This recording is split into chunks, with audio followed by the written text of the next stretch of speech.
Hello, good evening, good afternoon, good whatever it is, wherever you are. It's me, Dadman Walking 55, coming with another great episode of SEC 2022 College Football Weekly with Dadman. Really excited for the show tonight, especially with the guests we got. So it's really going to be fascinating to have a good in-depth football discussion.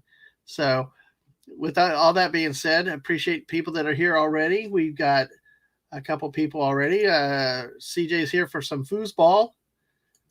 B plus for punctuality. Hey, it's the dramatic entrance that I try to get to have everybody waiting in anticipation and build up the audience that's here. And of course, hello to the wonderful and gracious Mrs. Dadman Walking 55, who is very responsible for everything that comes on in this show, between especially all the graphics. They're all her. They're all her, not anything with me. So great that you two are here. Let me just do some reminders real quick, some housekeeping. Keep checking our Twitter account, Dadman Walking 55. Throughout the week, because lately we've been doing some surprise random Fortnite streams at times. Tied some stuff with Halloween. We'll have some more show and tells at some point coming up. So if you want the latest, keep an eye on Twitter there. And like we do on Twitter, YouTube, and Twitch, we are all Dadman Walking 55 to make it easy for everybody. So, and if you're watching on Twitch, make sure you follow. We passed the 50 mark. Yay. Thank you to everybody that has followed. The people on YouTube, make sure you like the video and share it out and subscribe to the channel. We're growing there too. So the more support, it encourages us to do more things, neat things. And who knows? I mean, now it's football. Maybe next season we could do some basketball. Maybe we do some hockey. Maybe we'll do some baseball next year. Who knows what? The sky's the limit with this when you find good people to do things with and people that want to watch and enjoy sports and enjoy talking sports. So pursuing some things in the future with that. I'll save what I was about to say there for a second. And hail to you, O.C. Dobbins. Wonderful to see you tonight. Glad you're back again. Glad you are back. So, absolutely looking forward to this show tonight. One thing that I'd like to try to do with this show too, and even in our review recap shows, if you have questions, feel free to put them in the chat. Either me or the guests can try to deal with them if we can. If we don't know the answer, we can either try to look it up or, just say we don't know. We're not pros. We're just sports fans, fanatics. We love our sports. And you'll see it with some of our disclaimers coming up. We just love to have fun and enjoy the game and talking with people. Excuse me a second. So on that note, with that business out of the way, we've greeted people in the chat. Sorry, getting dry throat tonight. I apologize. But hey, dramatic pause here. I will tell you, tonight's special guest is really a good one. And I will come in real quick and say hi to Input Latency. Hey, glad to have you here today. Glad you're here. We're going to talk some football today because I'm really excited about this guest tonight. And a lot of YouTube communities and stuff. We have the geeks, we have nerds, we have animation, we have all these different things, but it is very difficult to find sports fans, really good diehard sport fans that love the sport, love to talk about the sport, and it's exciting when you meet people with a common interest that's not necessarily pervasive. So I will say to let's give a great Dadman Walking channel welcome to not only a great sports fan, but a great Pokemon follower with one of the dadgummit cutest little avatar guys around. Let's welcome to this channel and tonight's show, the great Woopa Troopa. Hello, sir. How are you? Hey, I'm doing good. How are you? I'm doing good. I'm doing good. I'm just really excited to talk some of the sports tonight, specifically football. Because I'm located in the southeast, I'm more focused here, but I'm really excited with the perspective that you're going to bring. From a more midwestern standpoint. Yeah, it's excited. We'll see what's going on in SEC land, I guess. Hey, there you go, and you can help me in the middle of the country because we're going to have some things as we get into it that overlap coming up in a few years. So hey. Um, Let me start with this. Whoopa, um, if you don't mind, go ahead and tell us a little bit about yourself, your interest in, your channel, things like that. Well, yeah, I'm just a little Pokemon, as you can see. Uh, I am big into Pokemon. I love playing Pokemon. Um, I like playing a lot of video games in general. I'm definitely more of a video game guy than a movie guy, but I watch both. Uh, and well, my I got my channel, Whoopa Troopa. And I've been having issues doing live streams lately. This is only my second live stream since I had my big internet issues, but um, I used to stream some Pokemon, some Stardew Valley, trying to do some videos, some retrospectives, maybe some reviews coming up here soon, uh, and talking about like if there's any big news. Like they had some Pokemon Presents, which is like a Nintendo Direct, but just for Pokemon. Whenever some of those come out, I'll do a breakdown of that and stuff like that. A lot of mostly video game stuff, but I might branch out. I've been thinking about doing some movie stuff. But yeah, that's kind of me. Oh, cool.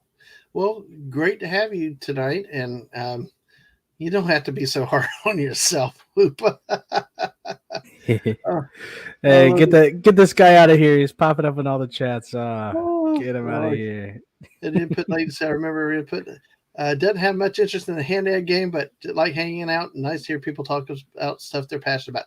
Absolutely. I tell you what, to that, I've followed art channels and things like that just because of the passion, just because of the conversation too. It's really good when people are enjoying what they're talking about with that. And then of course, CJ is our resident heckler. I like Pokemon too, so hey, it's.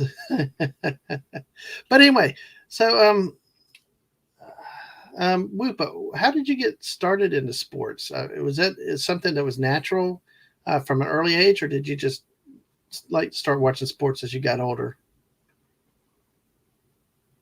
Well, it's kind of always been the case. I kind of partly I've just always liked sports, but partly I kind of grew up in a good time.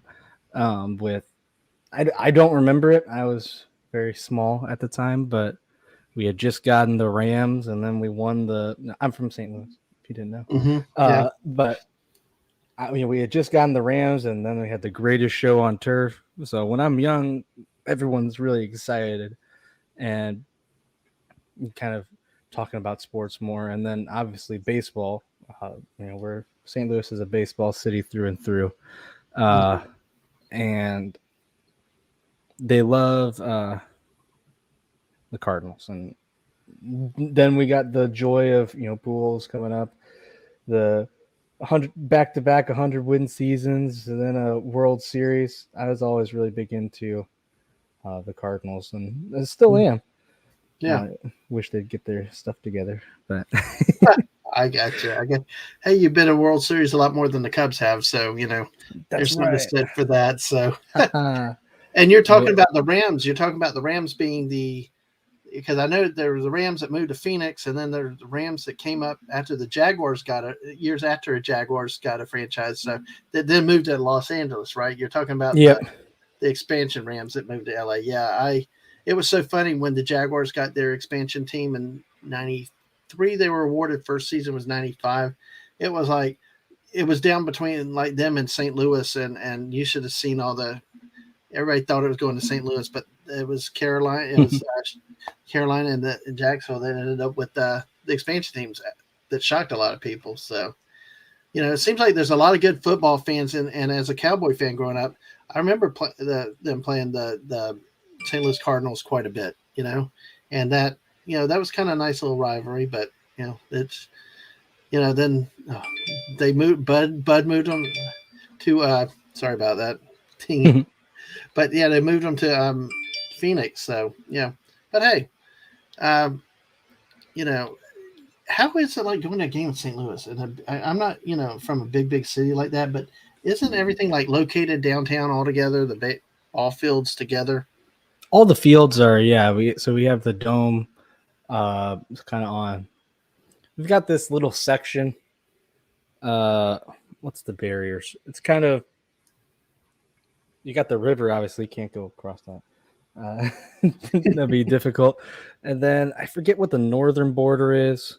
Mm-hmm. And then, hold on, I can look up a map of this. And give it's a very small kind of downtown area. St. Louis is not the best city, but when you're in downtown, it's not too bad.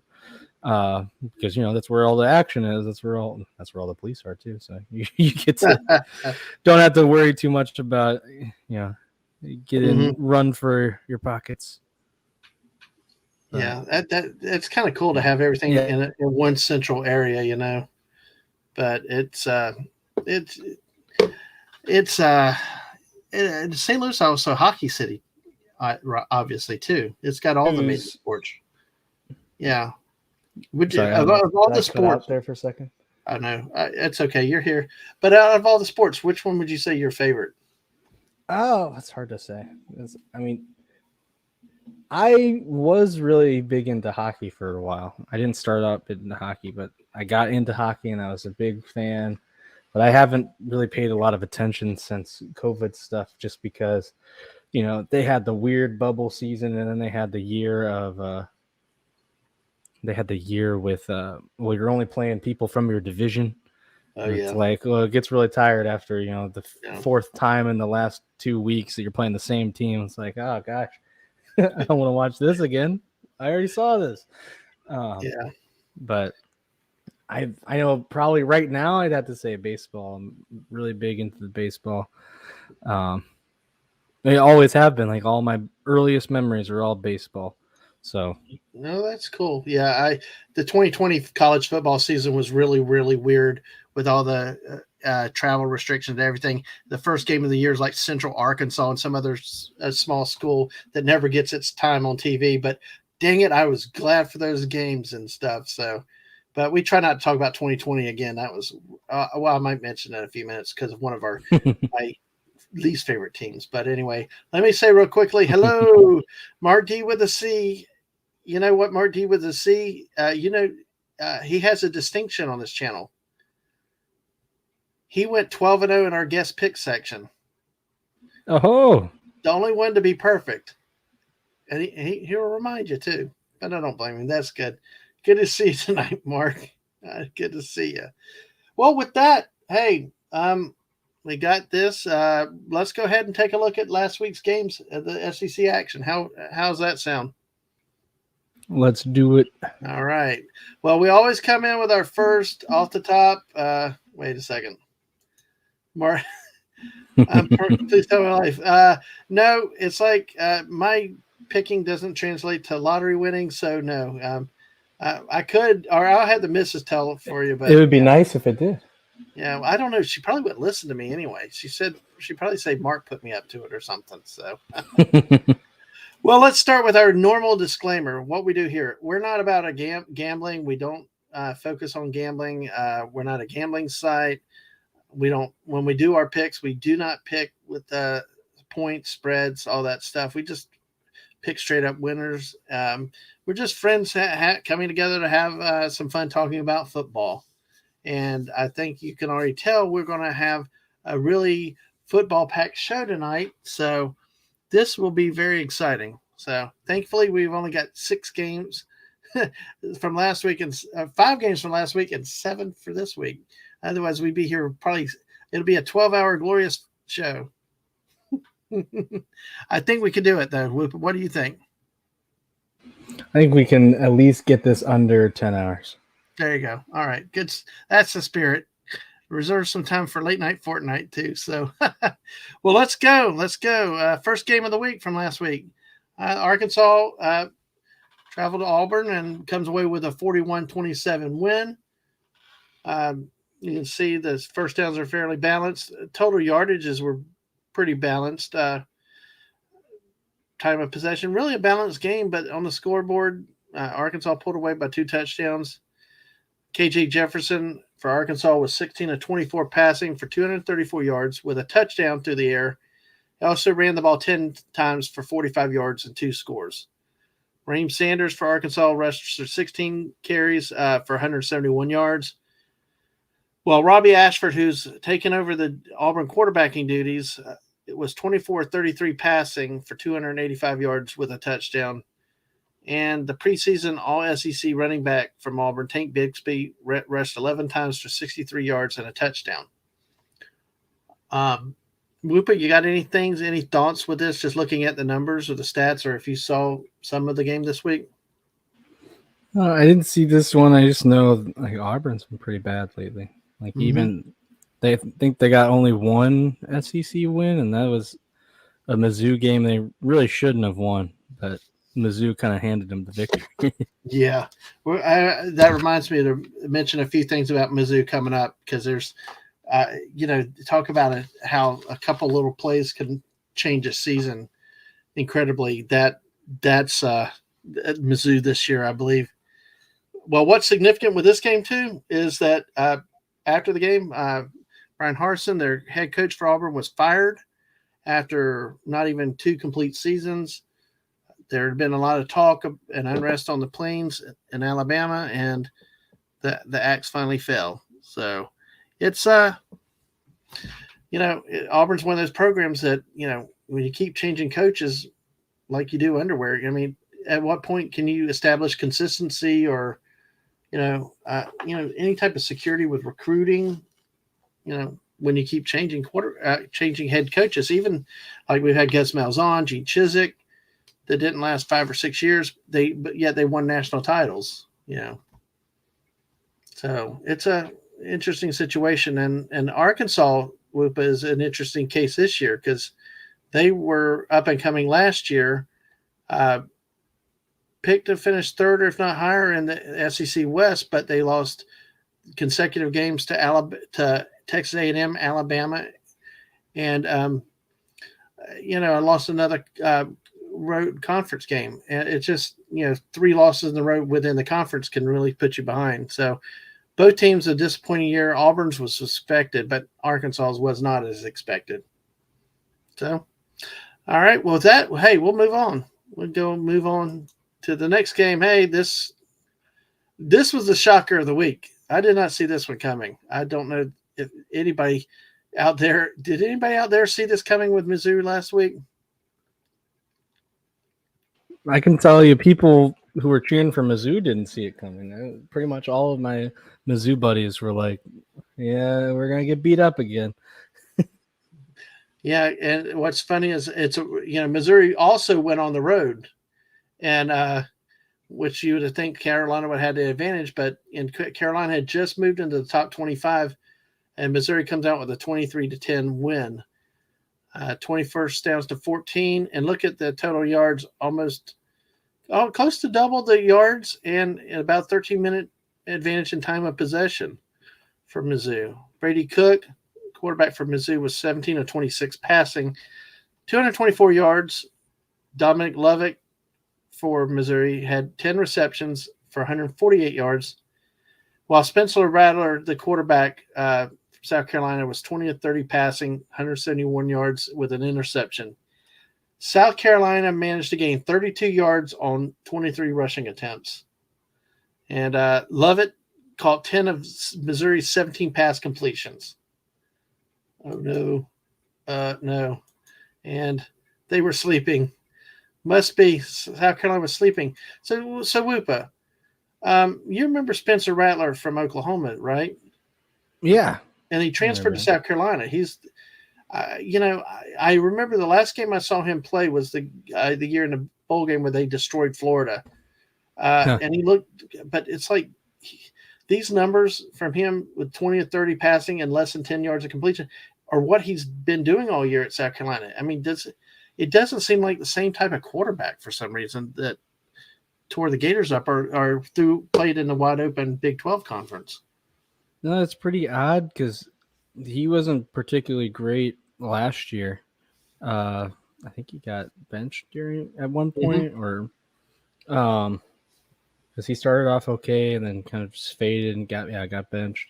But his freshman year, he was killing it. I mean, he was pretty much a lock for about 300 yards, 2 or more passing touchdowns, and yeah, he hasn't been particularly good lately. And I don't know. At some point, you got to wonder, well, is he going to put it together? Because it's not even just he's been throwing a lot more interceptions. He's already He's already has a career high in interceptions this year. Yeah, it's a very uncharacteristic. It's not what you would have expected. From him, especially for a school like South Carolina that had needed a quarterback for a while to recruit, bring them in, and then it's got to be disappointing.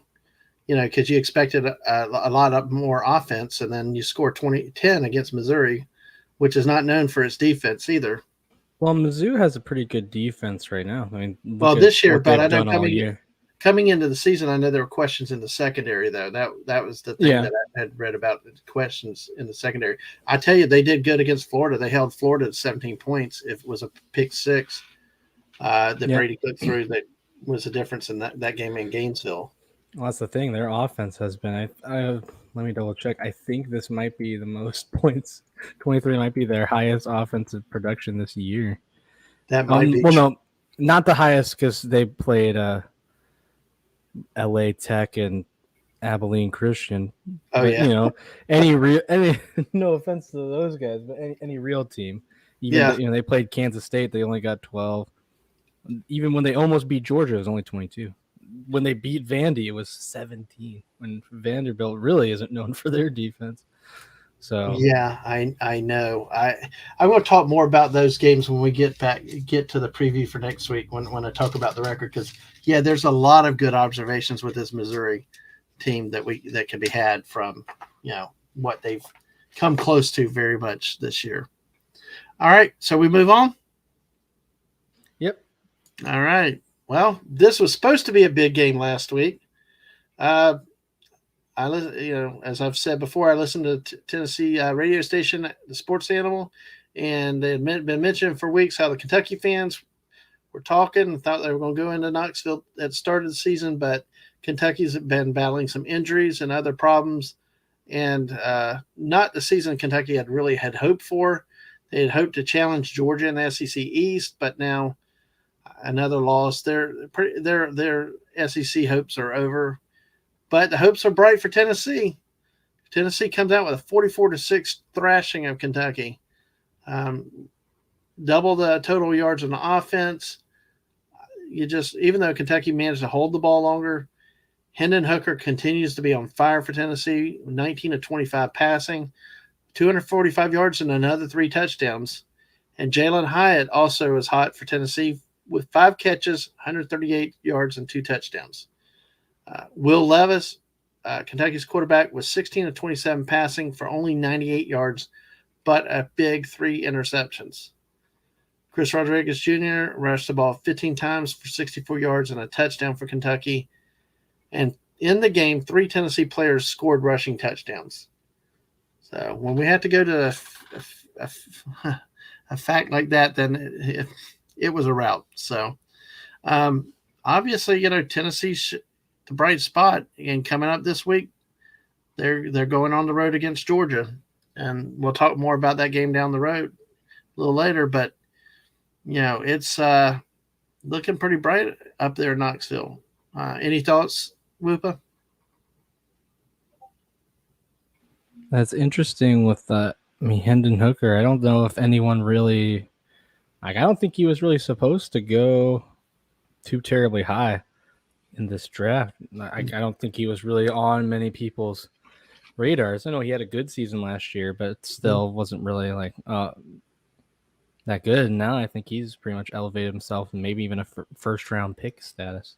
Yeah, there was talk about that. I think in the off season, and now this year, the way he's been playing this year, it could only go up.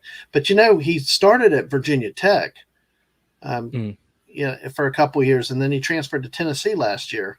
And then when the Michigan transfer Joe Milton got hurt, he took over the job, and he has never let the job go. So to me, he's a completely different quarterback than what I saw at Virginia Tech. He's confident. He can throw the ball. He's more than just a runner. At Virginia Tech, you saw him run a lot, but they never let him throw the ball. And I think that's why sometimes it's the coaching and the offensive philosophies that can make or break some of these kids, in their careers. Josh Heupel's a passer from, quarterback at Oklahoma, threw the ball around, and look, he got that same mentality at Tennessee. Tennessee is benefiting from it, and I tell you what, it's a good time to be a Vol fan, that's for sure. Definitely. Absolutely. You got any other thoughts about this one? It was such a whitewash. It's hard to say much about this one, but yeah, they just got plain outplayed. Yeah, absolutely. And we'll move on to the next one. We got Ole Miss outlast Texas A&M 31-28. A lot of offense in this game. Surprising for Texas A&M, who's struggled all year offensively, for yardage and for points. The Jackson Dart for Ole Miss was 13-20 passing for 140 yards, but 3 touchdowns through the air. And he also gained 95 yards on the ground with 17 carries. Kenshawn Judkins for Ole Miss ran the ball 34 times for 205 yards and a touchdown. While Connor Wegman, the A&M quarterback, was 28-44 with 338 yards passing, 4 touchdowns passes. Devin Akane for A&M, 25 carries for 138 yards. And Moose Muhammad for A&M also had 8 catches for 112 yards and a touchdown. This really was an offense fest here. What surprises me, though, Whoopa, a lot of times, except for one game this year, Ole Miss has been more of a run-heavy offense. Usually you think with Lane Kiffin, you think passing, more pass-happy offenses through the air. But, for the most part, they've been more of a running team this year. What do you think with Texas A&M, though? What are you hearing out that way? Because I know there's been problems in the program. They've had some suspensions. They've had injuries. And, there's a lot of heat on Jimbo Fisher out there now. Yeah, I admittedly, I don't know as much about Texas A&M right now. I know that they haven't looked very good from what I've seen them. So, yeah, I admittedly don't know as much about A&M right now. Yeah. Well, they also lost to Appalachian State at home. 17. I remember that. That was a lot of fun. I was happy that day. Well, as a Gator fan, Jimbo Fisher used to coach at Florida State. Right. So I have no love for Jimbo Fisher, and I think that they kind of forced the great Bobby Bowden out a little earlier than he wanted to go. Mm-hmm. This whole coach and waiting stuff that happens. Yeah, sometimes you wait your turn and you deal with it, or you go somewhere else. That's a trend. I don't think I've heard much about the coach and waiting label a lot lately. Have you? Because I know it was a trend at one point, like people behind, like Will Muschamp at Texas. I think when Mac Brown was at Texas, Will Muschamp was a coach in waiting, and he gave up and went to Gainesville to the Gators. Jimbo was the coach in waiting at Florida State and finally got the job, But have you heard any more about coaches in waiting lately? I don't think so. I think partly a lot of those guys did get, poached. Once you say, oh, this is the coach in waiting, that kind of puts you on a clock. And if you decide, well, I'll extend it 1 year, I'll extend it 2 years. Well, then that guy's saying, well, I'm going somewhere else. And whenever a big program has an opening, they know exactly who to interview now. Yeah. Well, some of the rumors that I've kind of heard is that, Lane Kiffin's here settled at Ole Miss, but there's all kinds of names floating around about the Auburn job now. Between him, Deion Sanders, other people. So it's Deion Sanders, I think, is a side note. I think he's going to be in the Oh no, that's someone else. I was thinking of Ron Woodson. Mm. Different cornerback. He's getting his that he got named like a head coach in the XFL. Oh wow, well, that's cool. That's going to be an interesting league to see how it holds up. Will it survive this time? I hope so. It was good last time. It was obviously affected by uh, things out of their control. So Yeah, wasn't the wrestling guy in charge of it? yeah, Vince Yeah. McMahon. Okay. Well, Yeah. now Okay. the other wrestling guy is in charge of it. Oh The Rock. gosh. Okay. Oh, God. But Oh, it was really good. It was doing good ratings, and then 2020 happened, and they had to yeah. stop. But which sucked because, well, first of all, my team was awesome, so we were going to win it all, of course. But also, it was just a lot of fun. The stadiums were exciting. Yeah. It got way more viewership than any of the other previous attempts at spring league football. Yeah. Yeah. Well, have you ever watched an arena football game? I used to back when it was kind of like, Yeah. I guess what the mid 2000s was when it was really big. They Yeah. played it on ESPN sometimes. Yeah. I'm like, There's oh still yeah. some minor league type arena things, but they don't have the nets because the AFL owned the right to it. But I tell you what was wonderful. I knew the first time I went, the Ang would love it because it was a combination of football, hockey, and WWE with the loudness and the bang. It was such an environment. It was Mhm. awesome. So it's really interesting to see how the games are different. But that was really a unique thing to play to everybody's interest. So They were having. I don't know if you've heard of fan controlled football. I watched that a little bit. no, I It's haven't. kind of it's kind of funny because you actually get to call the plays. Like Oh wow, you pick a team, and if you pick a team, like they're hardcore. Say you pick a team, you can't change your team. I no, think maybe in the off season you can, but like once no. you do, it's like no, you're stuck with them. Gosh, that's Um, yeah. You got to live with it. That's horrible.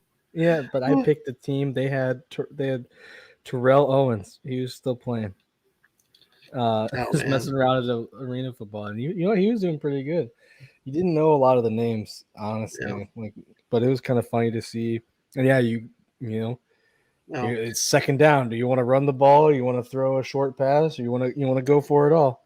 Well, Uh, all I know is a couple years ago, and it's before 2020, obviously, that there was, and maybe it's come back, maybe it's still around, but the lingerie football league. Wow, those girls could hit. I mean, they took their football seriously. I mean, it was oh, not bad football either. I mean, they really played the game hard too. It's actually was fun to watch in more ways than one. But hey, uh, but well, here we go. We'll move on from this. But poor old Texas A&M again. I can't feel sorry for him. You're going to hear a lot of the reasons why coming up. Let me preview this week's games, and let's see. OC said Auburn should hire Gruden. I think that'd be well. I guess I wonder how his perception would affect recruiting, but he's a pretty good coach. yeah, And that people he look everyone was saying, "Oh, he's not getting results with the Raiders." Well, look what the Raiders have done without him. It hasn't been very good. So, well, then especially this season. you also talk about do people deserve a second chance or and things like Yeah. that because yeah, he is a football mind. Mm-hmm. Yeah, and this is said here. We actually asked the refs a question between plays, and he answered. It was really really cool because we sat front row at an arena game one time, and he took a second, answered our question, then got back to work. So it was really Yeah. neat. Yeah. What was the question? Do you need to upgrade your prescription, Rev? Oh Uh, no, that was actually a serious question. It's like, why do you stick your hand out? When oh, they marked the line of play, it's like it was really interesting to see what he did. Now he was a nice guy. We wouldn't heckle this guy. He was really really good. So yeah. We did that. I remember in an old high school basketball game, one of our fans got got kicked out permanently oh my god, because he had it was like a nerd night or whatever, so everyone's dressed up like nerds, and he had glasses that he didn't need, yeah, and the ref made that we did. I was at that game because I was in the band. I'm playing. They were terrible calls. The ref deserved it, but the ref backed up right next to this guy, and he took off his glasses and said, "Hey, you might need these." Reached right in front of him. and he got in a little bit of trouble for that one, but it was worth it. Everyone was cracking.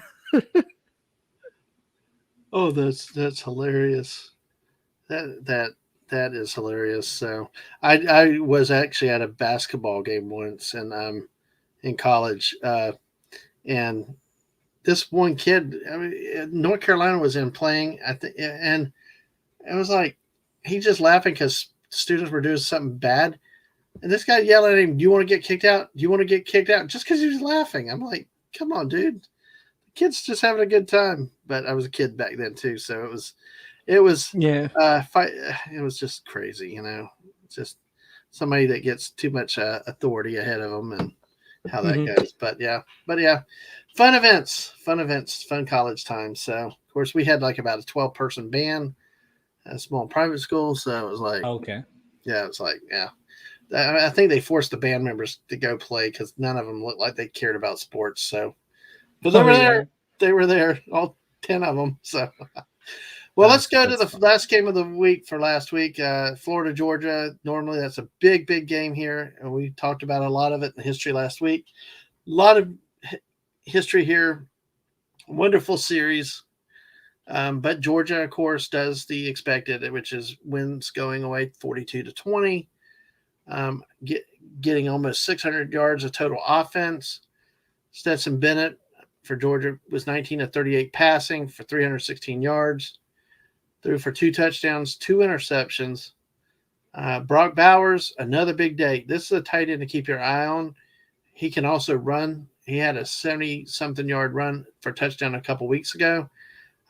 He makes some big plays. You see 30 yards of per completion reception here. He had 5 catches for 154 yards with a touchdown. And Dejun Edwards for Georgia had 12 carries for 106 yards and 2 touchdowns on the ground. For the Gators, Anthony Richardson was 18 of 37 passing for 271 yards and a touchdown. With Xavier Henderson, 5 receptions for 110 yards with a touchdown, a 70-plus yard touchdown. The game went as expected. Even though Georgia had 3 turnovers, it did not kill them. Watching the game, you could just see the difference. Georgia could push Florida around on defense, and the game got close though to 28-20 in the second half, but then Georgia pulled away with 2 late scores. Not much I can say really as a Gator fan. Just it's expected. I don't know. It's what it is.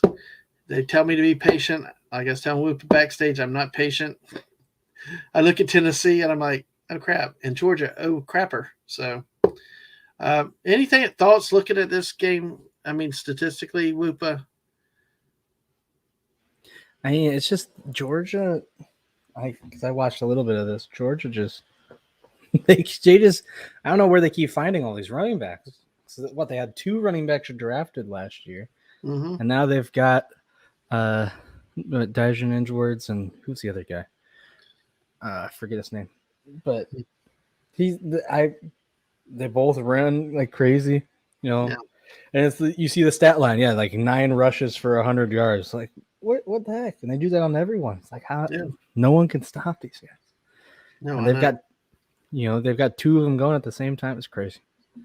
And then when you get a tight end that can get 30 yards a catch, I've seen Bowers. I mean, he'll catch the ball and run. He did it a few weeks ago in a wide open field against South Carolina, I think, actually caught the ball and just kept going. So it's just amazing. So, yep. Well, that's the week that was, folks.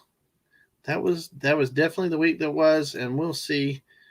We're going to take a quick look right now after to recap that. We'll look here at the current SEC standings. No surprise on the East. It's pretty much over down to between Georgia and Tennessee. So whoever wins the game Saturday will more than likely win the SEC East to go to Atlanta. Kentucky's fallen slide continues, disappointing season.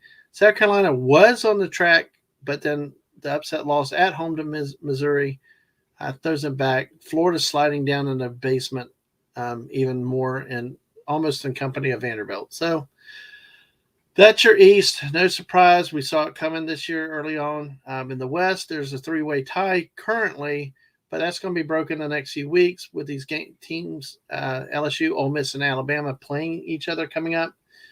All of them are 4-1 though at this point. Of course, then you have Arkansas, Mississippi State, especially Arkansas was looking forward to a great season, but those 3 losses in a row just set them back too much. And then you got Texas A&M down there in the Auburn level now, so which there's a lot of pressure on down there in College Station.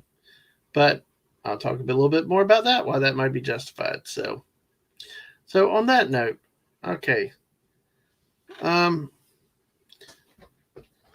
Lupa, do you have any favorite college football teams? And then you can expand at your conference. Talk about your favorite football team and your conferences that you like to follow. Well, I'm a fan of Baylor Sick'em Bears. Let's go. There you go. Yeah, Baylor's actually had a few good years recently. I mean, it had a dark period there, but then they seem to have righted the ship, haven't they? Yeah, we were doing really great, and then had a lot of issues. Came back. We had Matt Rule, who's a much better college coach than he is a pro coach. He got us right back on track, and then we signed. I was kind of skeptical of Dave Aranda at first, LSU defensive coordinator. I'm like, we don't need. It's the Big 12. We don't play defense in the Big 12. We're all about the offense. Yeah. So, but he's worked out pretty well. We're not having the best of seasons right now. I think we're 5-3. But we've been competitive. Like our 3 losses, we lost to West Virginia. We shouldn't have, but it was 43-40. Mm-hmm. We lost to BYU in OT. We lost to Oklahoma State, which so far, pretty much everyone has lost to Oklahoma State. So, except recently, they got they got their butt kicked by Kansas State. Jeez. But yeah, for the most part, Baylor's been in games, even the ones they've lost, but 3-loss team. There goes your hopes of winning any sort of conference. So right, we know the surprise in the Big 12 that I saw this year, and they've fallen off a bit, but it's still a big season for them. It's been Kansas. Oh yeah, I didn't see at that. One point they were actually ranked in the top 25. They're 5-0, and even their losses, like Baylor beat them. We did put a good beating on them, but they kept it close. They ended with 2 scores, which they did score a lot of garbage time. But even after the first half, they kept our offense down. We've got a new quarterback this year. Thank goodness. We've had since Seth Russell, we have not had a good quarterback. And who else was they? I remember they barely lost to Oklahoma, and they to date they were the closest game TCU's had to losing, which is crazy to think about. Wow, that's interesting. Do not. Yeah. Oh well, no, because they went to OT with Oklahoma, the second closest. Still, it's crazy. I do not like TCU though. Yeah, that's interesting. That's interesting to hear that. Yeah, and I don't remember the player's name, but I think their quarterback last year transferred to University of South Florida, because I remember when the Gators played this year, he had a good night against the Gators. They came close to beating them, but they fell short. So, well, what about football? We talked about other sports you like, but what about football, specifically college football?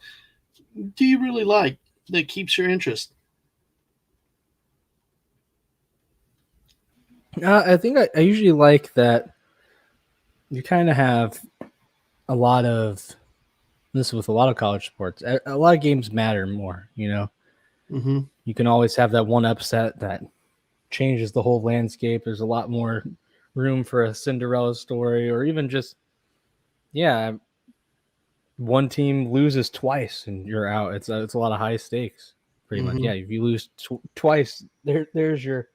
You can still have a great season. You can still win conference champion and all that, but you lose twice, you're not getting into the playoffs, pretty much. And there you go. Well, it's high stakes. Everything really matters a lot. Well, yeah, And you've like got the whole year round, the recruiting mm-hmm. rush. I love that. I think I like that more in basketball. Just maybe I like it more in basketball because Baylor's better at recruiting in basketball. But Hey, always whatever like to sport hear you're best at, yes, I know. That's whenever you're hearing like, oh, did you hear who we're gonna get? You hear who's just committed?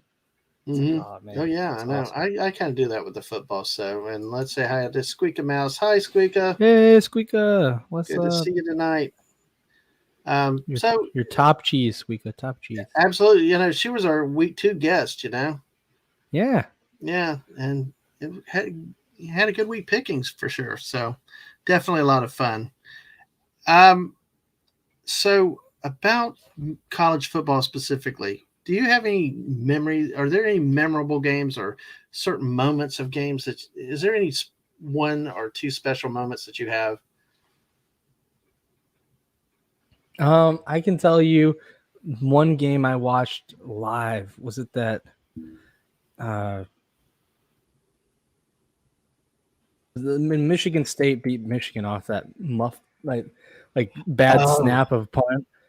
I was oh, watching that live and I was like, no way. the I one with can't the guy with believe. the meme that became a meme with his arms like folded behind his head. Yes. Yes, Yes, that one. yes. I remember watching that and I couldn't believe it because we're sitting there like we pretty much thought the game was over. We just had Yeah. it left on and then I mean, kick the ball we about. saw, Just jump on the ball. Just don't let them pick it up and run with it. yeah, Just do something, you anything but know. what he did and But yeah, then it was led like, to that touchdown. Oh my goodness. oh my God, that was, and the guy, that one poor guy became a meme after that day because of the way he stood there in shock. Oh my gosh. Oh man. Wow. Yeah. And see, that's not even a game involving your team. So I think that's really, really interesting are there any other games that come to mind, or is that probably the big one that you remember? That's one I remember. I'm trying to let me look it up because I'm trying to remember the exact score. Well, while you're doing, Uh, while you're doing it, I'll share one that I had a couple years ago. What the Gators were hosting Tennessee, and Tennessee had come back, tied the game up. It was going ahead for overtime. Felipe Franks was mm, the quarterback. Took the snap at about the 35-yard line on the Florida side. Scrambled, chucked that ball 70 yards in the air to the middle of the end zone. The guy receiver runs right under it and catches it for a touchdown, and the nice. Gators win. I was like, "Where's the defense? Where's the safety?" But he just ran free and caught it. So, but I think the thing that got me with that was the ball went almost 80 yards in the freaking air. I mean, it was one of the best throws I've ever seen in my life. Yeah. So yeah, well, yeah. I If you know don't, the biggest one I can remember for Baylor. And this was the year before I went there, so I just got into it because I decided, okay, I'm going to be in Baylor, so let me check this out. With 2014 when we with our rival game versus TCU, number 5 versus number 9, and the final score was 61-58. It was insane. Like I said, wow. we don't play defense in the Big 12. No, that's what makes the But Big 12 football fun, though. oh yeah. Yeah. But we won on a last second field goal. Who was that guy? I'm trying to remember because we've had a few kickers and a lot of them live in infamy. Yeah. But this one, Chris Callahan, he nailed a late minute, and we were in the fourth quarter. We were down 58-44. We had Bryce Petty, Mm-hmm. and he led a drive, touchdown pass. Defense gets a huge stop. Corey Coleman, who, man, I'm sad he didn't work out in the NFL because he was something special to watch. I saw him take I saw him. He took a screen pass, had one blocker, and 4 guys came on him, and he turned that screen pass into a 40-yard gain. Wow. That dude just was ridiculously fast. But yeah, he scored and brought up last minute, tied, nails a field goal. Oh man, that was great. Yeah.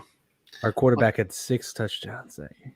Jeez. 6 touchdowns, 510 yards. Those are like video game stats, That's what's crazy. Yeah. But and we hey, had, am I reading that right? We had three receivers with 100 passing yards I or don't doubt it receiving yards. with a game like that. That's possible. I think Tennessee had one a couple weeks ago. So yeah, it's very possible to have that kind of output. Oh So man, well, I know you're a Baylor fan, but are there any? If you had to pick a team to win just in casual passing, are there any types of things that you influence your decision to pick or follow a team? I know the biggest thing for me, at least in college football, because I didn't get much into college football until like probably 2013, 2014. And that Mm-hmm. was when I was like, I needed to, I feel like the most important thing for me picking a college team is like if I went there, Yeah. like because a lot of people growing up were Mizzou fans, and I followed a lot of Mizzou football because you're in St. Louis. Mizzou is the football school. There's even though they're halfway across the state, that's still the closest Division I football team. Mm-hmm. So, and they were really good growing up, but I'm like, well, I'm not really a fan. Both my parents, um, they went to a local school, so they didn't care about Mizzou sports, and so I liked following them, but I'm like, well, I'm not really a fan. And Mm-hmm. where I really started following college sports a lot more and definitely paying attention and having a team to root for more was when I decided to go to Baylor. I'm like, Mm-hmm. oh man, heck yeah, let's go. Yep. Well, let me say hi real quick to Wade. Hey, Real Wade Nation. Yeah. Yeah. Well, stick around. We're going to be talking about that game in a little bit coming up. Okay. Yeah. And hi back to you. Don't go anywhere. You got to stay around. We're going to talk about that game coming up. So, hey, a Don't couple touch things that that, dial. yeah, exactly. Especially Tennessee, Georgia. You can't leave now because that's good, the big game of the week. But that's great for Tennessee fans. They had Alabama a few weeks ago. Now Georgia this week. I mean, that's Oh, man. exciting with football for the season. Oh, hello. Shoot. Hello. I just lost my screen. Uh-oh. Can you still hear me? I can can still hear see. you. I can hear you, and I can control. Okay. Oh, that's interesting. I think there's a loose wire, but anyway, I can control. I can control what I see here real quick. Oh, I know what it's the keyboard. Give me 1 second. Let's see. Hmm. Yeah, that's so much wonderful with technology. What it's I don't know. There we go. I may have to send here. It's weird. It's like it it comes and goes. It's We're gonna need bizarre a to see. rescue. Golly, I'm waiting for my IT department to come in because they usually do this for me. But it's really weird. It's almost like a short in a way. It's just hasn't happened before like that. But yeah, but one thing I did want to talk to you about too, coming up was with the expansion that's happening in the SEC with Texas and Oklahoma that are joining the conference. Supposedly, at this point, it's supposed to be 2025. Could be earlier if things work out. There's some discussion about that. What are you hearing out where you are about that expansion, about them joining the SEC? There's a lot of interesting things. So I'm not hearing less about the SEC stuff. I hear that Texas and Oklahoma are really pushing to join as early as possible, because I'm hearing that the Big 12, like, this could be the last year for Oklahoma and Texas in the Big 12. I think they're at least trying to push them out. Say, hey, you want to leave? All right, see you later. And I've heard actually some talk that the conference may fall apart, may actually fold before that. The TV rights go through, I think, 2024, which is the thing that's keeping the two teams in the conference. But are you hearing anything out there about the fate of the league? I'm hearing the Big 12 is loading up. I don't know if it'll be great from the football standpoint, which is a little bit concerning.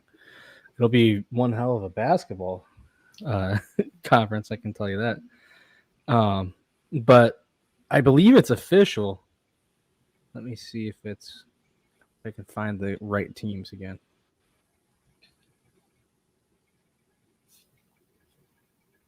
And thank you to my IT department, Mrs. Dadman Walking, for coming in and getting the monitor back up. I swear I didn't do anything to it. It just had a mind of its own.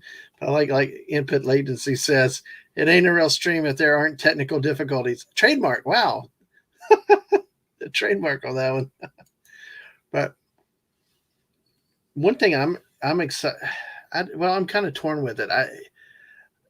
The realignment's going to be interesting because the way I see the way that they would have to make the SEC East and West functional would be moving Auburn and Alabama, the two Alabama teams, into the East. And as a Gator fan, oh my God, I think you might as well quit following football at that point. I mean, unless we get better quickly, because you imagine having Alabama, Auburn, and Georgia and Tennessee in the same division. That would be tough. Sorry, I cut out there for a second. No problem. No problem. No problem. But so there's a speculative and then there's the official. Mm-hmm. So officially they announced that they're bringing in, I think starting, let me see, what is it? It just says when they're expecting to join. Oh, they're joining next year.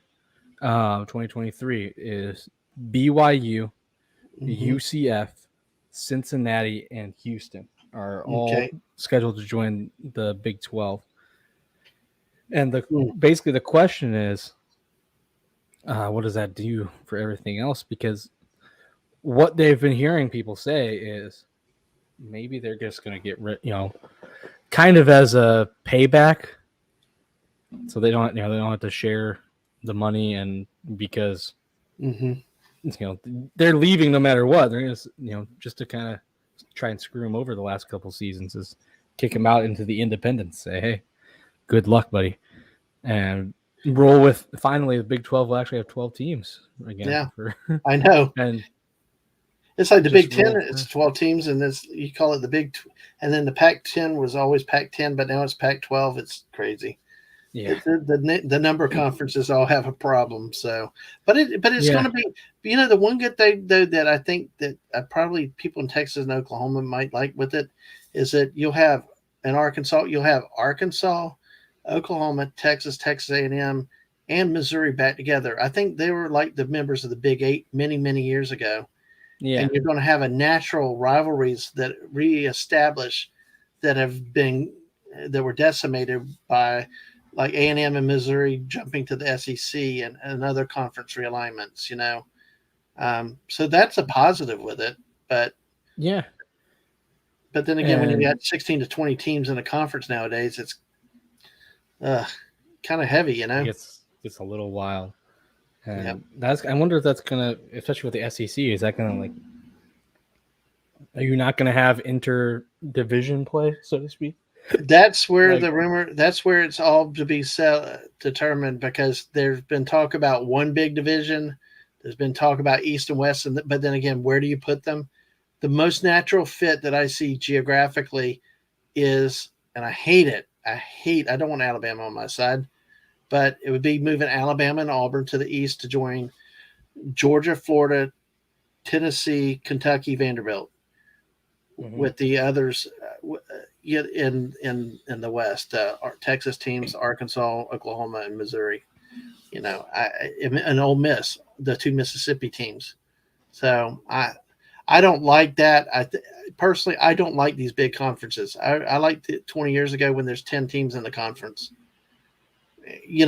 Because every once in a while somebody might have a good year and get hot and win. But now it's become so dominated. You look at it every year for the top 4 spots for the playoffs. You can name it already: Georgia, Alabama, Ohio State. There's 3 right there. Your rotation between Michigan, Clemson. Yep. Pretty much. It's pretty, everybody's fighting for chump change, and then you still have the bowl system, which is another discussion. That's like, why even Oh, bother gosh. having the bowls anymore? I mean, who wants? I mean, we've got a bowl game here. I'd like to go just to watch football. I'm not spending $40 to $50 friggin' dollars to watch Mississippi State or Kentucky play. I mean, I like my football, but Not that much. yeah, I know it's like you just something's got to give with the system. But then again, can you really have a playoff system with only 4 teams? I don't think It's not a legitimate system. Yeah, it's tough to say. I think there's there has to be a balance to it, I think, because I don't want there to be too many games just because too many teams make the playoffs, just because then it kind of makes a lot of these, we're talking about these big matchups. If you have all these, if you had all these playoff games or all these teams that made the playoffs, Tennessee and Alabama wouldn't have mattered too much because, they're both making the playoffs either way, unless one has a spectacular collapse. Yeah. But I do think it'd be nice. Yeah, you get your usual 2 SEC teams coming in, and then you don't even get the you got the so-called Power 5, and usually you're leaving off at least 2 of those championships, the champions from those, and it's like, what the heck, man? I mean, last time we were the first odd ones out, which sucked. But one of the local talk show, let me say hi to Jess. Hi, Jess. Good to see you over here tonight. Hey, thanks for stopping by. Yeah, I'm not playing Fortnite tonight. Something different. But yeah, one of our local talk show hosts many years ago, hosts many years ago, had to enunciate. So he was devising a playoff system, I think 8 to 12 teams, but the first 5 or 6 were major conference winners. The point being, you had to win your conference to be in the playoff automatically. I think that's what I would say. You get, and who knows with the conference shakeup how it would do, but I would say, yeah, you get your 8-team playoff, and you get SEC champs, Big Ten champs, Big 12, Pac-12, and ACC, and then 3 at large. Yeah, but at what point does fair become fair? At what point do you give the Mountain West or the Mid-American or even the American Athletic Conference, where the teams like UCF or Cincinnati play? I mean, if we're going to do it, especially if we go to a 16-team playoff, why not make, let's quit defining major minor. I mean, maybe they seed lower than a bigger power conference, but the point being they're given a shot at the table, because sometimes they will win those games. But I tell you, I think when they play head to head when it matters, you more often will have like Alabama and Cincinnati last year, where Bama won a solid winning going away. But then there was a year that UCF played Auburn, and then like last year UCF played Florida and acted like they won the national title. But it's like, you're playing teams that are. And what's happening in the bowl games nowadays, which is why you don't want to go to it and spend the money. Players are quitting and not playing the games. You can understand the reasons why, but when you're paying, again, $40 to $50 for a ticket and you're not seeing the starters, the year Florida had played Oklahoma at a major bowl game, and Florida's players quit pretty much. I mean, they went in without their team. Kyle Trask had his worst game ever. Why? Didn't have his primary wide receivers or running back. But the kid went out there and did his best for that game. And, and it's a little different, though. So let's see. I know recently there's been talk about rankings for bowl games when one of the big schools made a bigger bowl, even though the record wasn't as good. Part of the rank from me. That is historically a problem and a bias with the polls. Yeah. You will really see this, especially in the preseason polls. Because like a team like Texas A&M, you knew they had questions at quarterback and offense, but they were still ranked in the top 6 or 7 based on what they did last year. Didn't matter what they did this year. And in the bowl games, that's the same thing too. Like the bowl game that we have here is they purposely, there's the guy that runs the committee here goes on their local radio show talking about teams they're looking at and stuff. But he'll admit their job is to get the best matchup that will bring the most fans to town. They're going to take the bigger name school that will travel, like a Tennessee, before they'll take a Vanderbilt. Vanderbilt could be 8-3. Tennessee could be 6-6. They're going to take the bigger name, and a lot of it comes down to business. With that, But that's a very good point. What do you think about that, Lupa?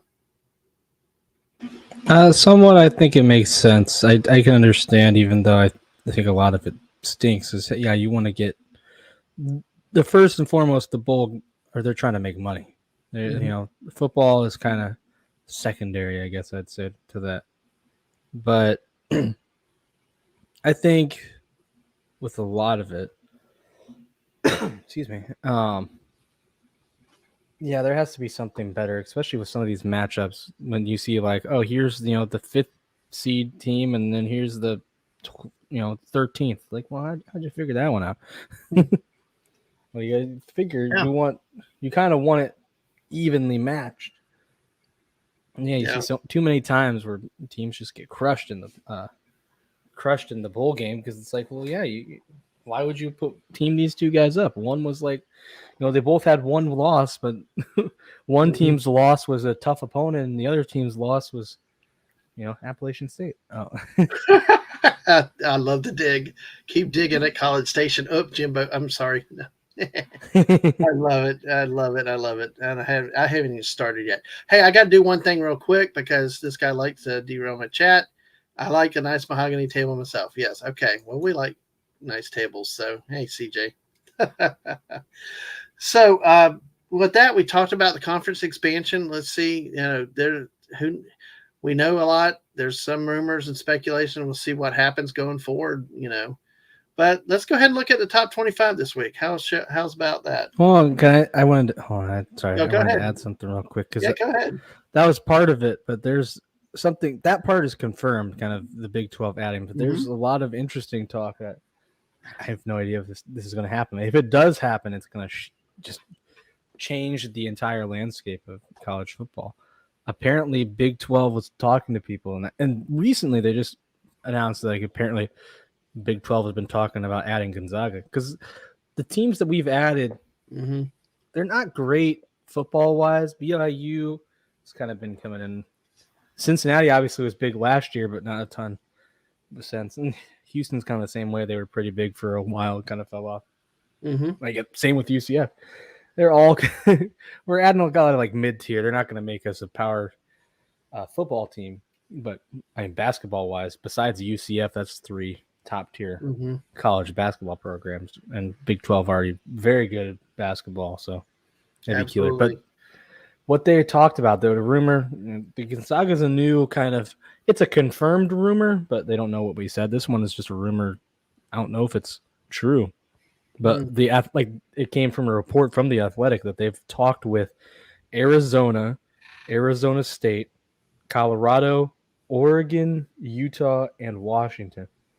So half the Pac-12 they've talked with. Well, and what has been proven already is that there's alleged secret rumors about USC and UCLA to the Big 12. The Big 10. 12, the Big 10 that has 12 teams. Yes, you're right. The Big 10. It's like, God, the numbers. It makes no sense. But it's crazy. Those two big schools. Why would 2 West Coast teams be associated with the Midwest? I mean, travel cost, everything like that. It makes no logical sense. It's going to be expensive, and USC has not been good enough to deserve that, in my opinion. No, and UCLA neither. But see, like you said, with those teams that you named out from the Pac-12, they go to the Big 12. Even if you did have USC, UCLA, you've lost your conference. You're left with the Beavers there. Hey, Beavers, my Beavers might win a title. If they lose, even if they lose 4 of those, especially if they lose the Ducks, because the Ducks is the biggest name from that list. If they lose them, if they lose 4 of them, or they lose 6 of them, and then they lose UCLA and USC, the Pac-12 turned into the Pac-4 real quick. Yeah. And at that point, does the Pac-12 even, the Pac-12 look to add lower divisions, or do they just say, well, it was a good run, and do they join minor conferences? And at that point, then what do you do? Because the Power 5 becomes the Power 4, and like we were saying with the ACC, ACC is basically Clemson, and that's it. So what if Clemson says, "Hey, we're hopping in the SEC"? Well, then you basically got the Power 3. Yeah, well, with adding Oklahoma and Texas, that would make 16. But I've even heard years ago talk about 20-team super conferences. Oh yeah, that would make room for Clemson easily. And it's like the modern accounting firms. They used to be 8, then 6, then 4. Okay, I got to make an accounting something of a joke there. Ba-bum. Okay, don't forget your tip your waitresses. I'll be here next week at the same time. But like you said too, with the Pac-12, it just, I mean, where would the interest be for a major bowl game or a seat at the table for playoff if they bring in like the Utah states and the Colorado states and teams like that? I mean, the Pac-12. I mean, I love the Beavers, but they're one team that you're not mentioning to either the Big 12 or the Big 10. You'd have a few teams that are left, kind of stuck in limbo, essentially being forced to move down away and playing football. But yeah, and you could end up. I wonder if it'd be interesting to see. I don't think it will ever happen really, but I think they did that over the COVID season of maybe Notre Dame would end up joining a conference. See, that's the other thing too. They've been allowed to stay independent so long, and at what point do they get forced into a conference from a money standpoint? I like this here. Yeah, exactly. Yeah, it's great right now too because the Big 12 is finally going back to 12 teams, but right now Big 12 has 10 teams, the Big 10 has 12 teams. Yep, makes perfect sense. It's crazy, and I still call the Pac-12 the Pac-10. I'm stuck in the old. It's hard to. Yeah. Okay, CJ. It's an accountant trying to make a joke. Okay, accounting firms and numbers consolidated and went down. That's it's okay. Anyway, takes too much work to explain accounting humor, so just we'll move on and not bore everybody to death. How about that? But yeah, the conference expansions and the bowl system, those are great topics that could be explored by themselves on another day, another show too, because there's just so much, involved with those. So yeah, everything's going crazy. You could see, I wonder if you could see like 18 team SEC, 16 team Big 12, 16 team Big 10. And there you go. Yep. And you got everyone else. I don't know what else you'd do. Thank you for the support. Hey, Ang. Good to see you. Hey, Ang. What's up? Hey. Oopa. Oh, I thought she was talking about. Thank you for greeting our guests like that. I got it now. 2 different lines. Hey, Whoopa. Yes, I'm enjoying this. I'm having a lot of fun with it. I'm glad you're here because it's great to talk football. And by the way, if you're on Twitch, please follow us if you haven't already. And if you're on the YouTube side, please like the video, share it out, and subscribe to the channel if you haven't. We do a lot more than just football here. We do a lot of Fortnite. We do some show and tells with some interesting things where we've looked at things like a metallic hurricane tracking chart. I've done some TV show movies like from Battlestar Galactica and Star Wars albums from the 70s. And even a couple weeks ago, we taught some Universal horror lunch boxes and glasses. And then I also had with Purple Valkyrie, and then she came on again where we talked about Universal rides, the classic Universal rides and glasses. So, we do quite a bit of stuff out there. So, it's all there for you. So, King Fudge and eggs with no salt. Okay, that's interesting. Don't forget to fervently emote. Yes, I definitely fervently emote, and you should have seen what I did last night. So I'll leave it there. Hey, Any other thoughts on the conference realignments and playoffs that you have at this point before we move on? Not right now. I've said all the knowledge I know right now. I All don't know right. Well, anything that's else. good. If something comes up, we can hit it again in a little bit. But well, let's go ahead and jump back. We'll go back this week's AP Top 25. No surprise, Georgia and Tennessee at the top, but Tennessee tied in second with Ohio State. You got you see there are two Big 12 teams that at the end of the year are going to eliminate. One's going to get eliminated. Whoever loses between Ohio State and Michigan. Clemson is right behind, and then Alabama's lurking. And the advantage Alabama will have is that if they beat LSU and Ole Miss, they will be in Atlanta in the conference championship game, which will give them a shot to work their way back into the 14 playoff. Big 12 is represented by highest at TCU, and then we got 3 Pac-12 teams. Boo TCU. Oh. Yeah, I don't blame you. And then we got the Oregon and the wonderful Los Angeles programs. It's like followed by Ole Miss, Utah. Hey, there's Kansas State. There's another Big 12 sighting, and then Oklahoma State down at 19. The Miss's favorite, Tulane, is 19. Mark D with a C, Syracuse has fallen to 22nd, but entering the poll this week at 24 are the Beavers of Oregon State. Beavers rule. I love Beavers. Beavers rule.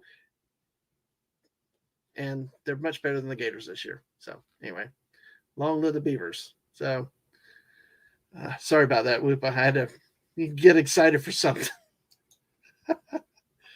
And then we go to the coaches poll. Results are very close to the same, except Ohio State's in second. Tennessee is third. Up and down the poll, pretty much the same. A lot of spots. But no Beavers in this poll for the coaches this year, but Liberty is in at 23, which we'll talk about Liberty in just a second. And the disrespect to the Beavers. Sorry, you're screaming about Oregon State broke my internet. Oh, no. I had to reconnect. Beavers rule. Yes, I know.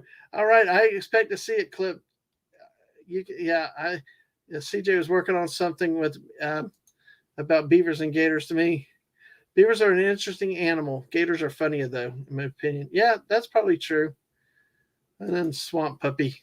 That is interesting. So, I mean, basically, but TCU looks like it's the hope for the conference this year, though, in terms of making the playoff, because it looks like everybody's pretty much out of striking distance. We'll have to see. I think they're going to have to go undefeated just because they haven't played a ton of tough competition, and even though they're 8-0, they haven't won their games by a lot, really. So, yeah. It's if they go into undefeated, I'm guessing they're going to have to put them in just because. Oh well, I wouldn't be surprised if they didn't, but yeah, one of Georgia and Tennessee is going to go out. One of Michigan and Ohio State is going to go out.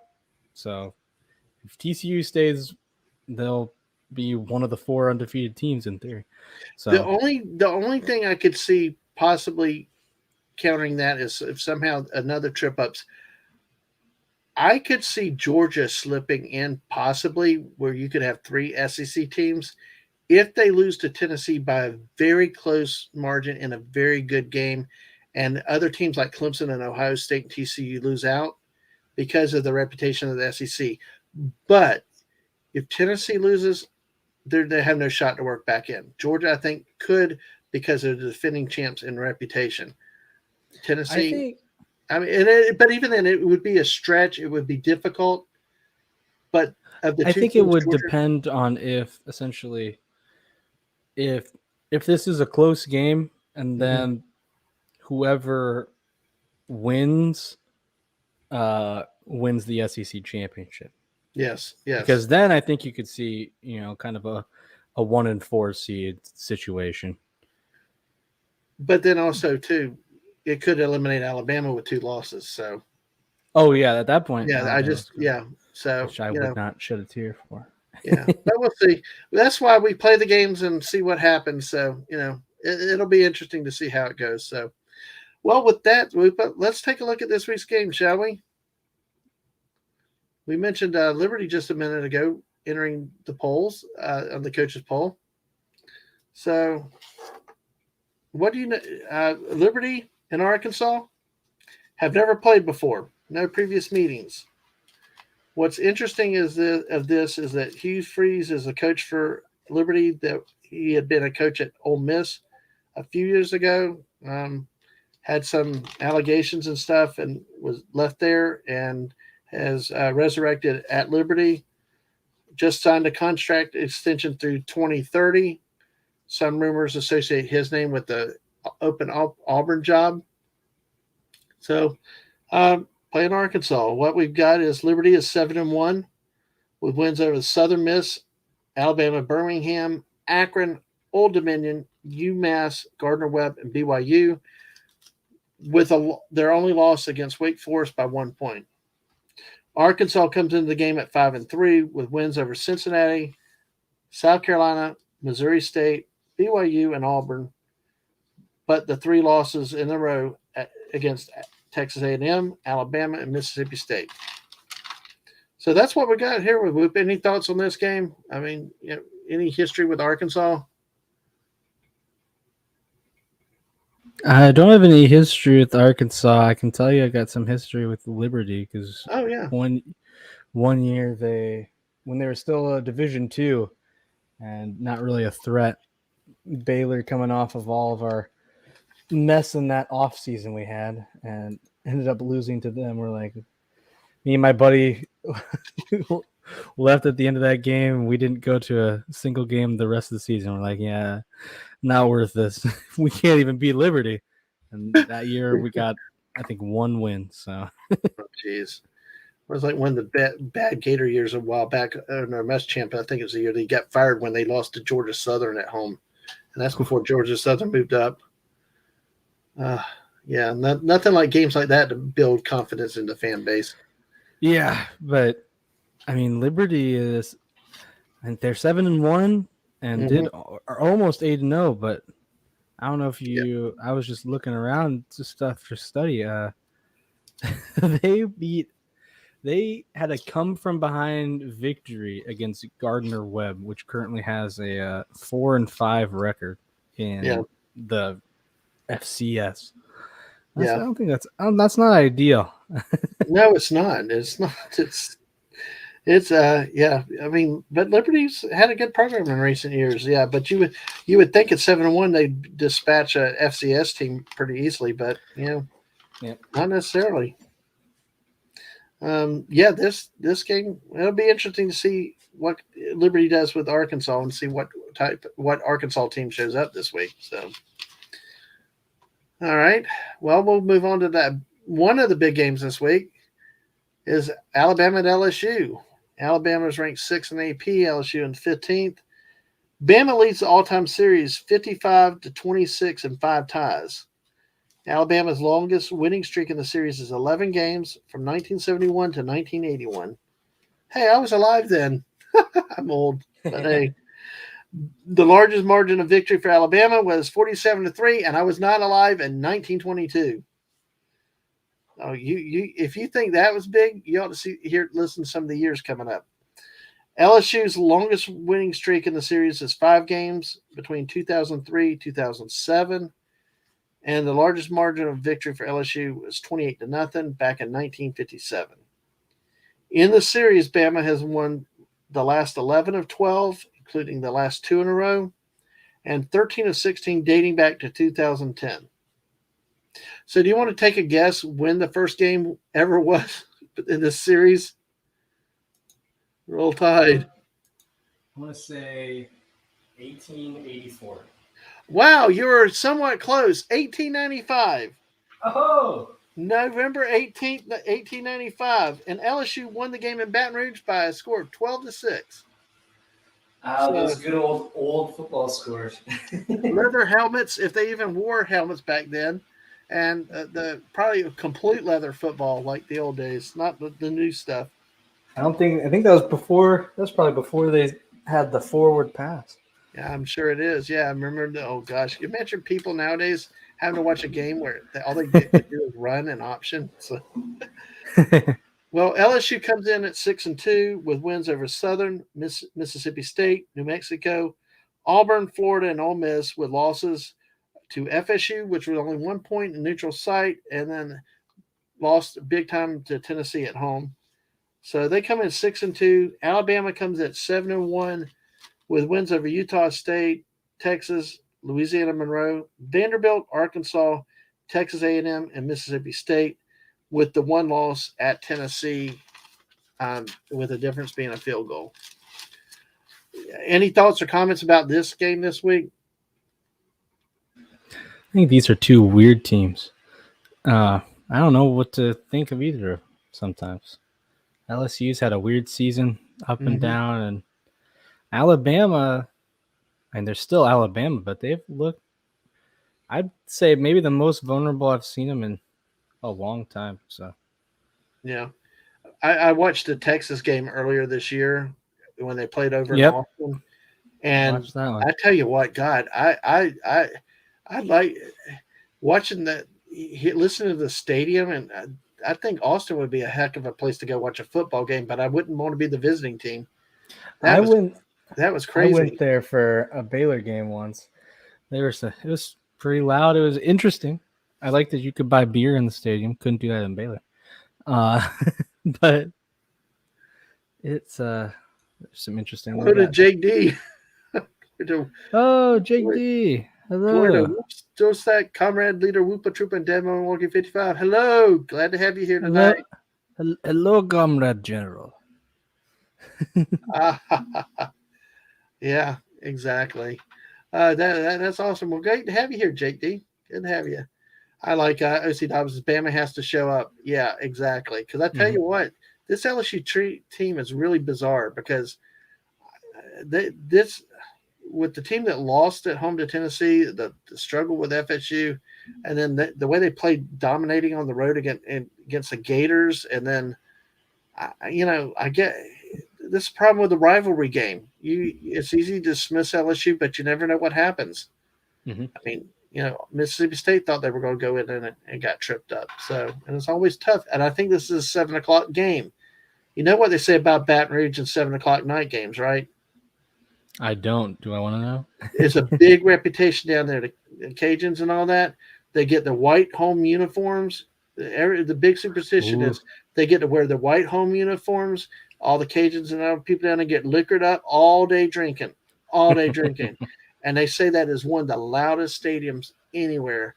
And I believe crazy places because they like their partying, and that's why if you play LSU, you're better off to either get that 3:30 slot or hopefully a noon kickoff because they haven't had enough time to drink yet. So it's funny. So I think it's doubly night, and it's Alabama. That place is going to be crazy. Yeah, and I've heard different things. I've met some nice LSU fans, but I've heard bad things, and it's interesting. Between fan bases. I know there's been a lot of problems with Florida and Tennessee over the years. So a lot of Florida fans complain about Tennessee, but I've met a lot of good Tennessee fans. But I don't live in Knoxville, and I've not been to a game, and it just. But I could see it. I wouldn't wear my Gator stuff to the Baton Rouge. Let's put it this way: I didn't even wear it into Athens when I went there to visit recently. OC Dobbins' brother went to LSU. Okay, well that's. Is he a Bama fan, or did he stick with LSU with that? Stay loyal to the school. But this is going to be a great game. I mean, it's not the same Alabama team like we were saying. That trip to Austin, they look very pedestrian. The wide receivers are not like as good as they were in previous years. I think because I know the Texas quarterback got injured for a couple quarters there. If he doesn't get injured, it could have been a loss for Alabama off the bat, which I can tell you that would have been insufferable for UT fans. I wouldn't want to hear from them. Yeah, I remember that injury. He got planted. It wasn't a bad hit. He just got tackled, and it's one of those things that happened. Then the backup quarterback got hobbled too, so it was like a walking infirmary out there on the. Yeah, it's not something important like hockey. Yeah, there you go. But to great people of Alabama and LSU. Football rules. Football is king. So we'll talk about this. We'll pick this game coming up a little bit. But yeah, it's definitely a. I think Alabama's a little more vulnerable than they've been in recent years. But again, coaching. Nick Saban's been around. He knows how to coach his team up. They got down big to Tennessee early. They did not panic. They stayed in the fight, and they could have or should have won that game if the kicker had made that field goal near the end. But it's But I mean, Brian Kelly's pretty good himself. I know 2 losses here, but I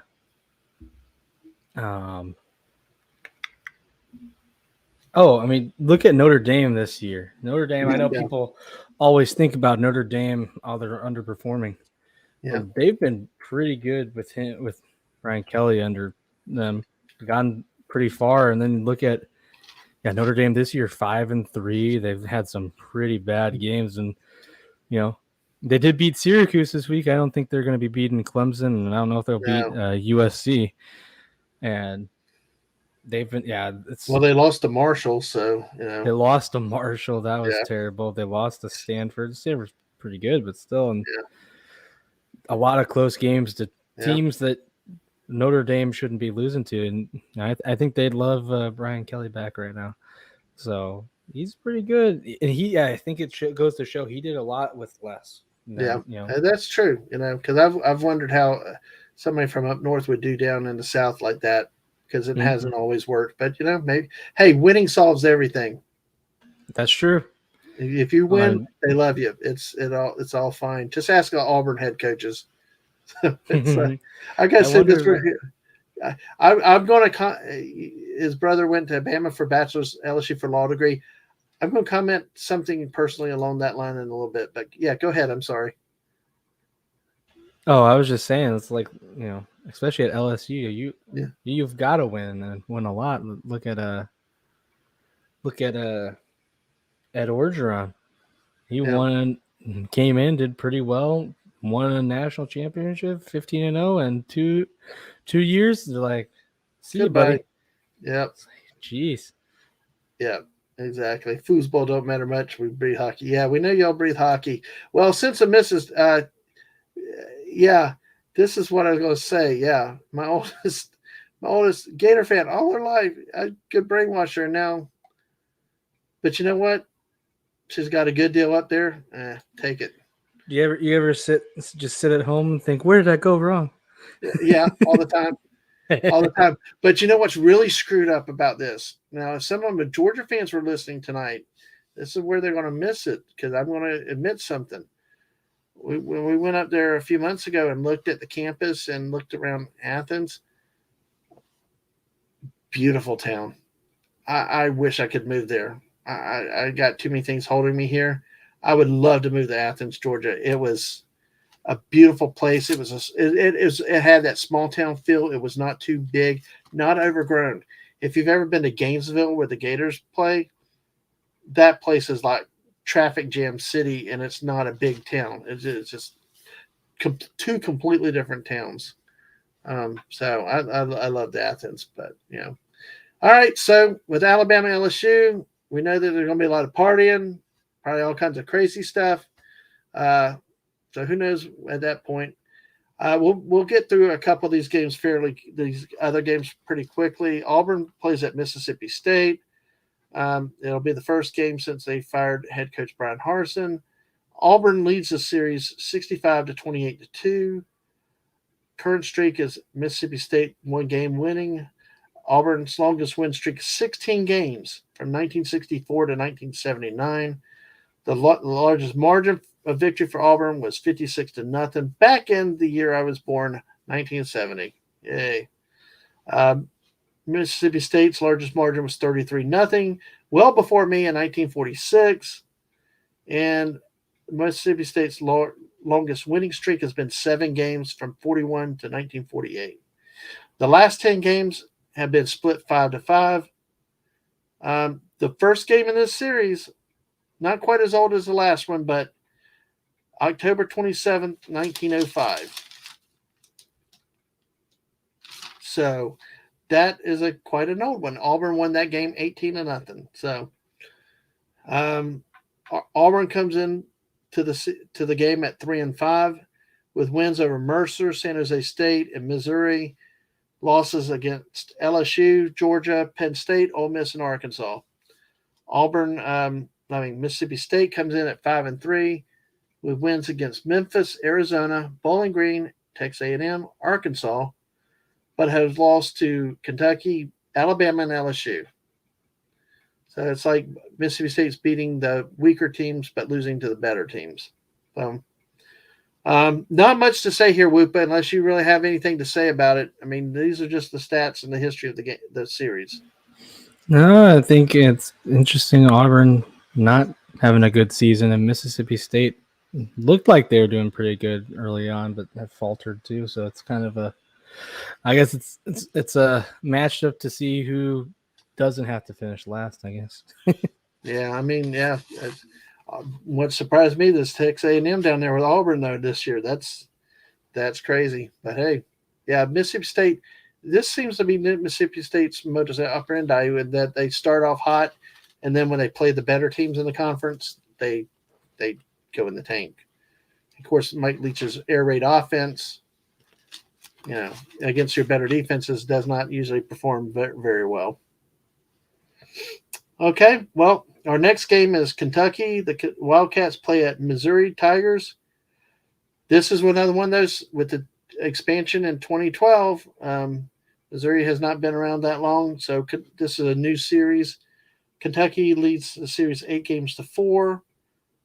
Kentucky's longest winning streak is 1 game. The largest margin for Kentucky this current streak is 1 game, which is Kentucky won last year. Kentucky's longest winning streak in the series is 5 games from 2015 to 2019, and their largest margin of victory over the Tigers is 29-7 in 2019. Missouri's largest margin of victory was 48-17 back in 2013, and Missouri's longest streak in the series was 3 between 2012 and 2014. But their first game between the two schools was September 18, 1965. Kentucky won the game 7-0. But their first game as SEC rivals, conference members, occurred October 27, 2012, with Missouri winning 33-10. Let's look at the schedules, but let's look at this real quick, especially with Missouri real quick. Kentucky comes in with a record of 5-3 with wins over Miami of Ohio, Florida, Youngstown State, Northern Illinois, and Mississippi State. They've had losses to Ole Miss, South Carolina, and Tennessee. Pretty reasonable losses expected, which has kind of ruined their season. But this is the part that I'd like your input here, especially being the Midwest. Missouri comes in at 4-4. It's really a surprise for them to be at that record of 4-4 at this point. They've had wins against Louisiana Tech, Abilene Christian, Vanderbilt, and South Carolina. They've lost 4 games to Kansas State, to Auburn, to Georgia, and Florida. But the Kansas State game was a lopsided win for Kansas State. Let's throw that out. The Big 12 revenge. Exactly. The revenge on your former Big 12. Auburn. Missouri loses 17-14 when the running back is stretching the ball across the goal line, but fumbles the ball into the end zone, recovered by Auburn. Auburn wins. 3-point close loss. The Georgia game, I believe, ended up at 4 points, where Georgia scores the go-ahead touchdown with right at 4 minutes left in the game in the fourth quarter. I think they were down by like 3 scores at one point. Georgia was down in double digits going into the fourth quarter too, yes. And that was a home game for Missouri. And then the game in Gainesville that Missouri lost by 7 points, but really outplayed the Gators. Had it not been for a pick 6 where Missouri was driving for a score, take those 3. Give them a benefit of the doubt. The 2 games, 7 points, and 1 game, maybe 10 points, a touchdown, or give them a field goal and take away the pick 6. This team could be 7-1 realistically. for a team that was picked to be at the bottom of the SEC East. There have been rumors about Drinkwitz's job coming into the season and how long he would last and all. But can you imagine how frustrating a season that could be where you're 4-4 and you're supposed to look at it as a good season, yet there are 3 games that you realistically could have and or should have won and could have had a lot bit better record. Yeah, it's tough because even with Mizzou losing to Georgia, I believe they've held them to the lowest points yet this season. They've been very good defensively. The problem is just offensively, especially with Brady Cook. He kind of won the job, and everyone's like, "Oh, what a feel-good story." He's not been good. He just hasn't been very good. Yeah, and and it stinks with that loss to Auburn. They not just that fumble across the goal line, but also their kicker, who's one of the best kickers in college football, missed a chip shot almost. It was like straight ahead too. It was. Oh yeah, and I was like, oh man, that's probably the only kick he's gonna miss there, and if he hit it, that's a game changer. But yeah, no, he's it's weird because on one hand you look at that, oh, they held Georgia to 26 points, they almost won that game, number 1 in the nation. At the same time, you go to the flip side, they scored 17 points on Vanderbilt. I think up to this point, every other SEC, I don't know how they've done lately, but I think up to that point, every other SEC team had scored at least 30. Yeah, I think maybe 40. Let me handy dandy Google. You're right. I mean, Georgia had 55. Ole Miss had 52. Bama had 55. Wake Forest had 45. The only teams that, the only one that had a lower score against them in Missouri was Hawaii. It put up 10 when they lost 63-10. Yep, even exactly. Northern Illinois and Elon. I don't even know what Elon is. And they scored 31. Yeah, I think Elon's North Carolina, but yeah.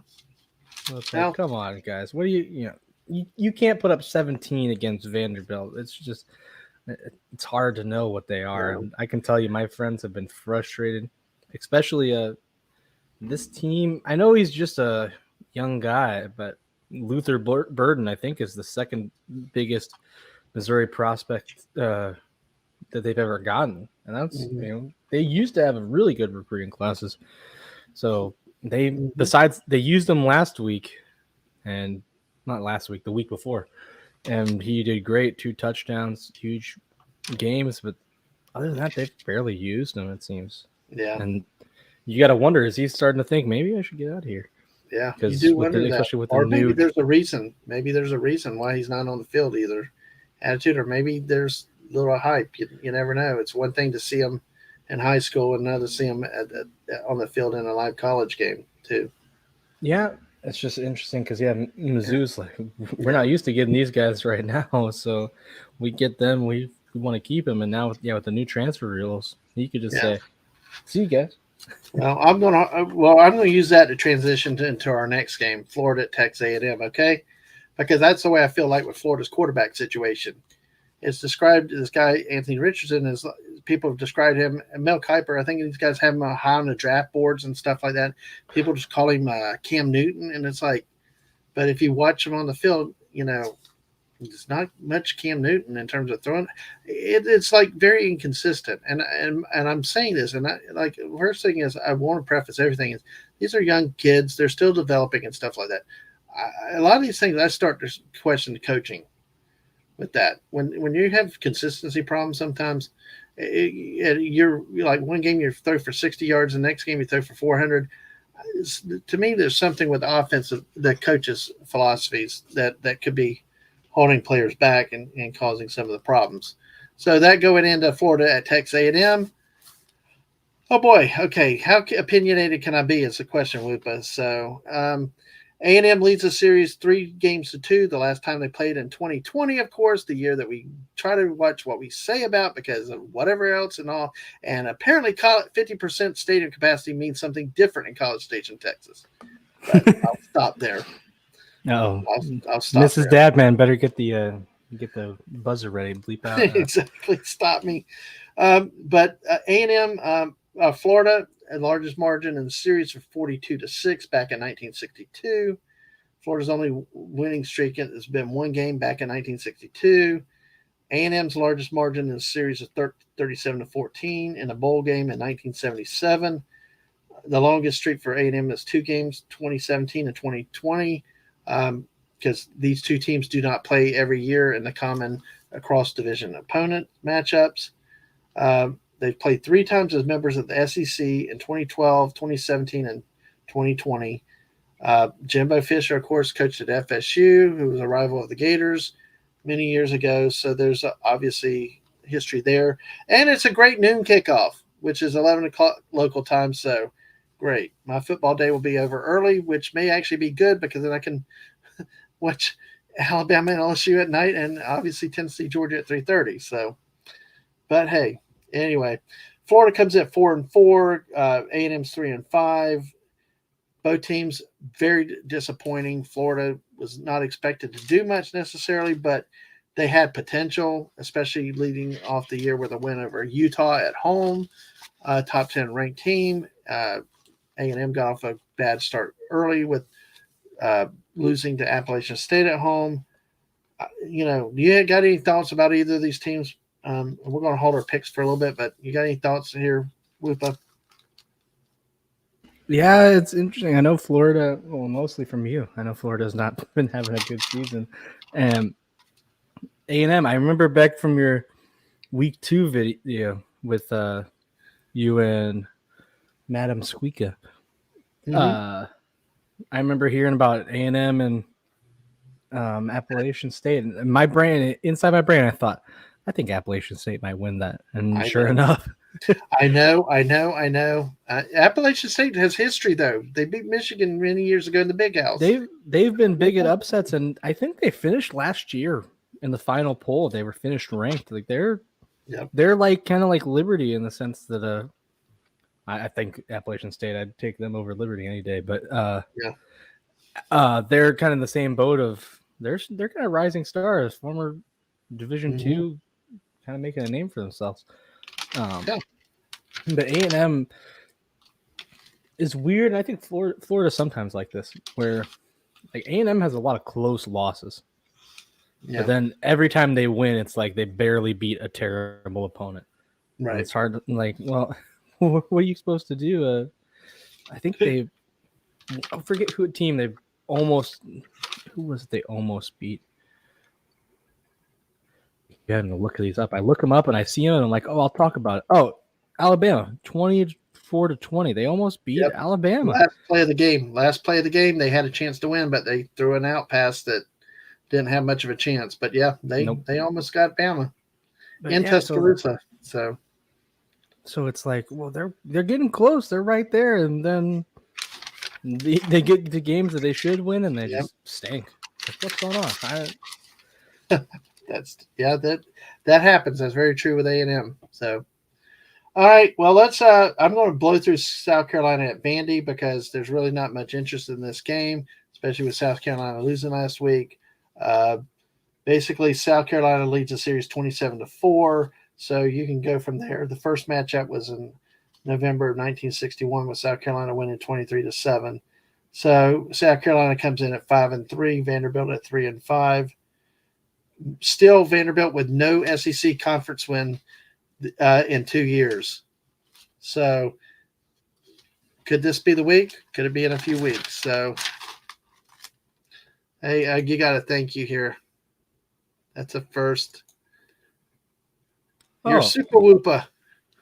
Thank you. There you go. Well, we're going to use that to get to the last game real quick. Number 2 Tennessee at number 1 Georgia.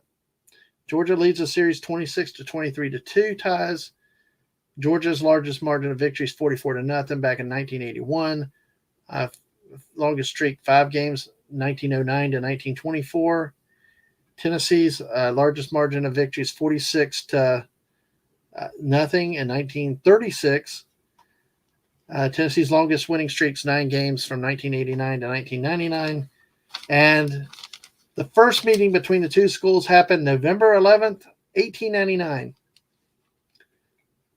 You know what's odd about that, Whoopa?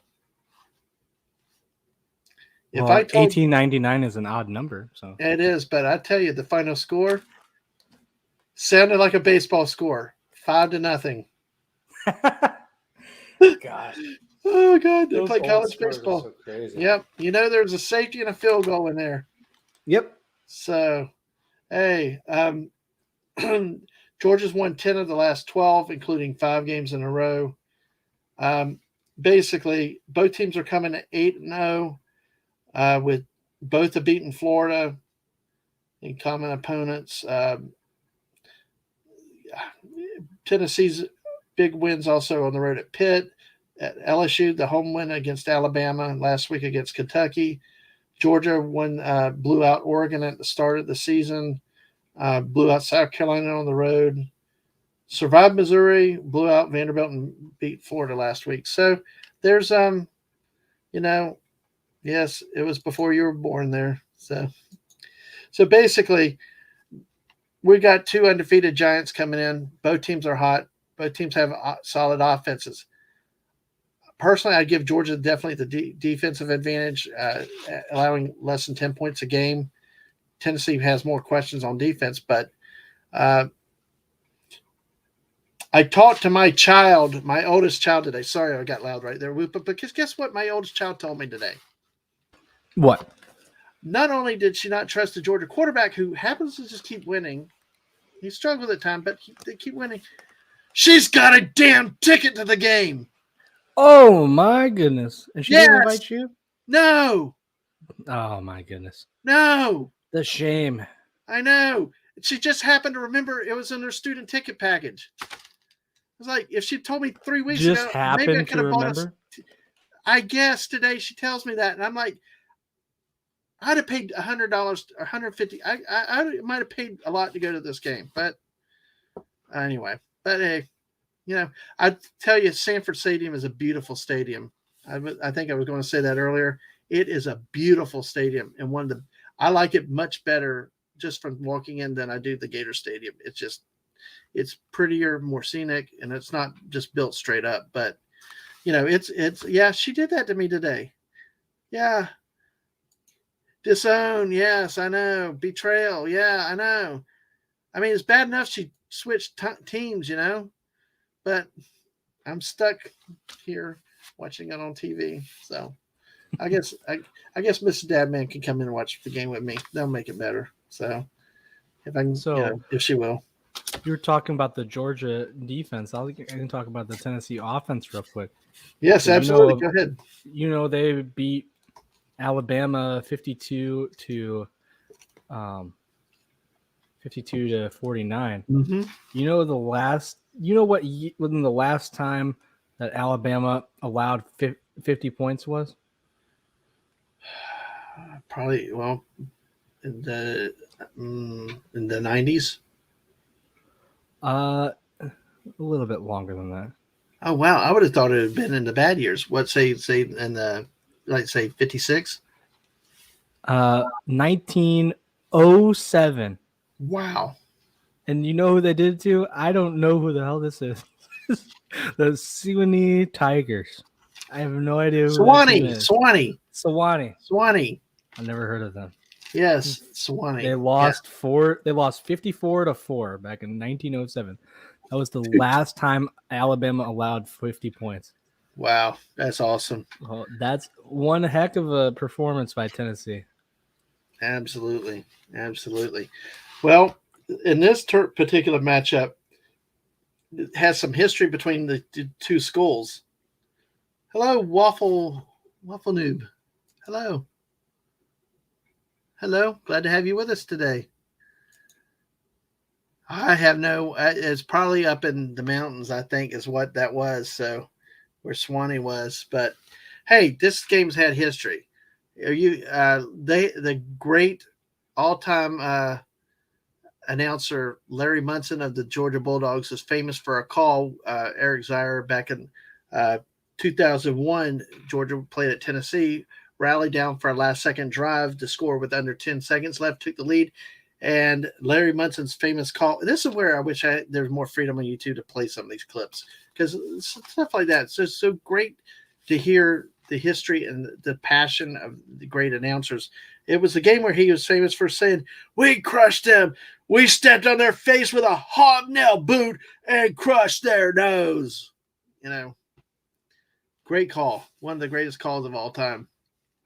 So, also, they've had some very spectacular finishes in some of the games, especially in 2016. Do you know what happened in 2016, Woofa? I don't remember. Well, I will tell you, it's even personal. Mrs. Dadman knows what happened. My sister got remarried that day. So, during the daggum game, so I spent the whole second half out in the van, off and on, leaving the family, the kids and her, to the party reception while I kept checking on the game. But we were talking about this because I was going to a wedding 2 or 3 weekends ago. I was saying, they should make it illegal to have a wedding during the college football season. Damn straight. I agree. It's like it was crazy. So it was like so back and forth. Well, this game, the way it ended was beyond incredible. I don't understand how this game ended, because Georgia threw basically a Hail Mary. It was a long pass in the end zone, scored with 10, 13 seconds left. Like that, took the lead. But they must have squib kicked, which I hate anyway, or did I can't remember exactly what happened, because Tennessee got the ball up to near midfield with about 4 seconds left in the game. And Josh Dobbs went back. He killed Florida that year, threw the Hail Mary. Tennessee came down with the ball, touchdown, Tennessee wins. That was an amazing game that I got to listen to and skip out on the wedding reception. But anyway, it's fun. I forgot about Josh Dobbs. Yeah, Josh Dobbs. I wish he'd have gotten a chance in the NFL, really, but he's been just sitting on rosters. So he was a good quarterback. Time ran out. Yep, time ran out. Yeah, games end that way. So it's.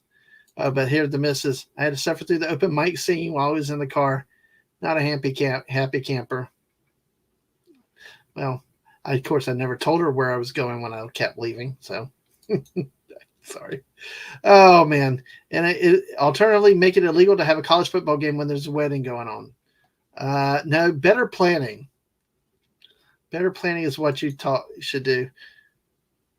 Yeah, the misses.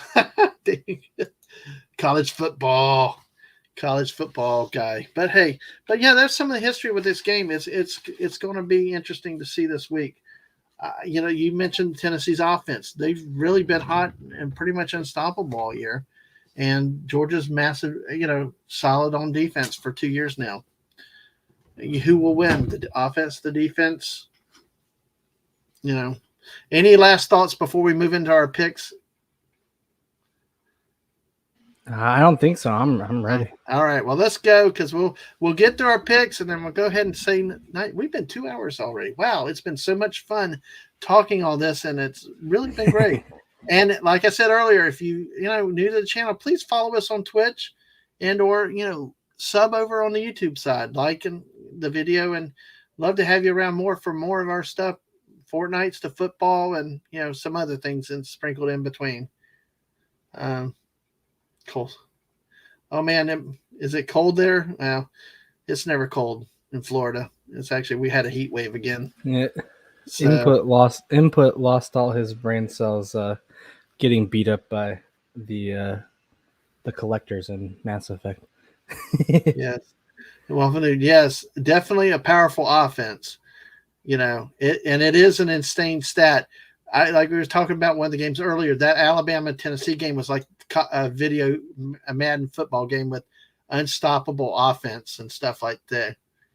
Okay, and then Squeaker says, I think in week 2 I had to do more picking. There's not as much cheese sprinkling now. Yes. Actually, somebody told that to Mark too a while back, but what happened is that was before the league play happened. So you had more games. You had 14 teams playing. So there were more games. We wanted you to work more back then, but like now in the conference season, you got 14 teams at most 7 games. So, hey, that's how it goes. So Whoopa, shall we do it? Let's go. Let's We'll do start it. with the overall standings. Last week I was 4-1 with Gen X at 3-2, who was our first repeat guest of the season. Overall, I'm 60-18. The guests are 52-26. Let's see. Let's see in the chat. The collectors are easy compared to ME3, and that is the same though. When Stetson bids down, but it. Yep. Yeah. Sometimes my kid's not quite a fan of his, so you never know. But hey, they pulled out the game at Missouri, so you gave him some credit for that. It was good, feel good story too with his career. All right, Liberty at Arkansas. This first game they've ever played, and Whoopa takes Arkansas. Yeah, I don't think. I mean, like we were talking about with Liberty, they almost lost to a FCS team with a losing record. They don't really have. I guess they did whoop on BYU, but other than that, they're just playing bad competition with and barely scraping by. Their only match against a ranked opponent, they lost. So, well, I still can't think this could be an upset alert only because of Hugh Freeze and the ability for Liberty to surprise people in big games. And Arkansas has had some bad moments this year, but I'm going to stay with Arkansas at home on this game. And Arkansas also struggled with Missouri State and took to the fourth quarter to win that game. Pulled away after a punt return for a touchdown. Big game number 1 of the week, Alabama at LSU, and Whoopa takes LSU. Go Tigers. Oh. Go Tigers. Yeah, that's a good Ed Orgeron. Yeah. Yeah, I had some practice. Yeah, there you go. I tell you, I do miss that guy because he loved whatever school he coached at. He was always first and last words out of mouth to Go Tigers. Or whatever, but it was. So they were saying that like if you had to if you made a person based on LSU, Ed Orgeron was that person. Oh yeah, exactly. So CJ's doing his normal picking with us. So you got to track them yourself, CJ. But hey, and then you got Whoopa chooses your Whoopa choice. So now you're Super Whoopa and you got Whoopa choice. So yeah, there you go. So with you taking LSU, guess what I'm going to do? Roll Tide. Roll Tide. I still till they're beaten. I don't trust LSU. I think Bama's defense can contain the quarterback, and LSU's been playing some weak defenses, especially Florida. Florida can't contain anybody. But you never know. At 7:00, all the liquor, LSU white jerseys. There's going to be a big game there. It's going to be tough. I thought since LSU's playing at home, and Alabama, like you said, they won barely over A&M, who's not good. It's just they look very vulnerable. Almost lost to UT, which does look better. The only time UT looks legitimate, and that's the only time I'll say that this whole entire stream. But still, it's like, man, Alabama. We were talking about Missouri could easily be 7-1. Alabama could have 3 losses already. Mm-hmm. Yeah. Texas definitely was one. The A&M game. They've had several close calls this year. So, yep. All right. Well, we'll go Auburn at Mississippi State, and Whoopa takes Mississippi State. Yep. Not much to say in this game, really. Mississippi State was moving good, and then just really fell apart with those 3 losses. So, and I'm going to take Mississippi State though at home. If you want cowbell, go to Starkville, Mississippi. They will give you all the cowbell you want. They even take the cowbell on the road to you.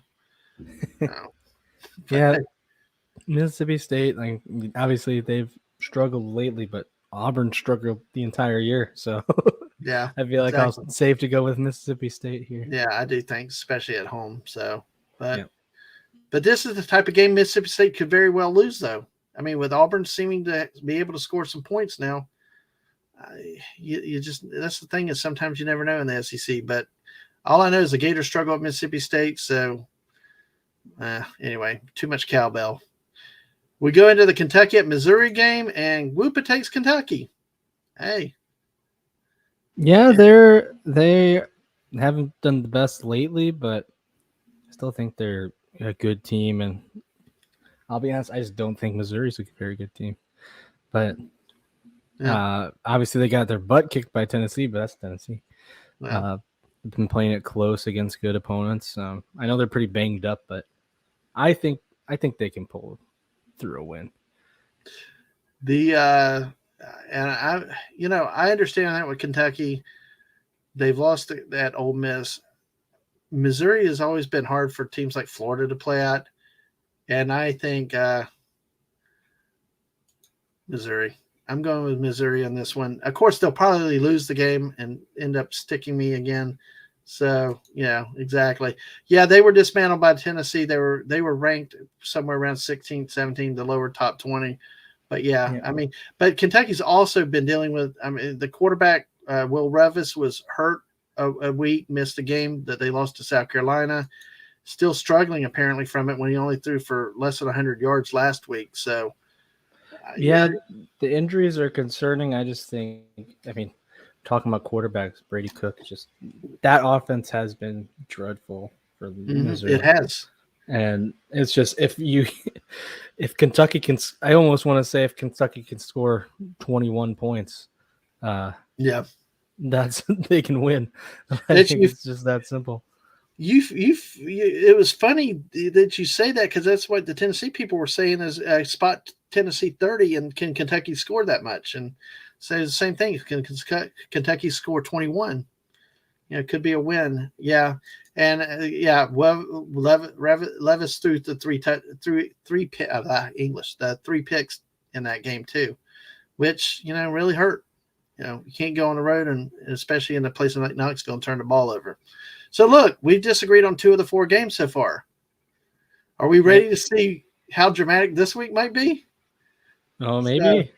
Maybe I think you're going down again. I think I'm joining the undefeated club. That's what I say. Okay, there you go. Oh, I love the spirit. Yeah. Yes, I've gone crazy. Yeah, we really are having good fun with this tonight. I mean, we could probably go another 6 hours, I think. But hey, anyway, we'll okay, so let's go around the next page. Florida at Texas A&M, and Whoopa takes the Gators. Thank you. Woo. Thank you, Whoopa.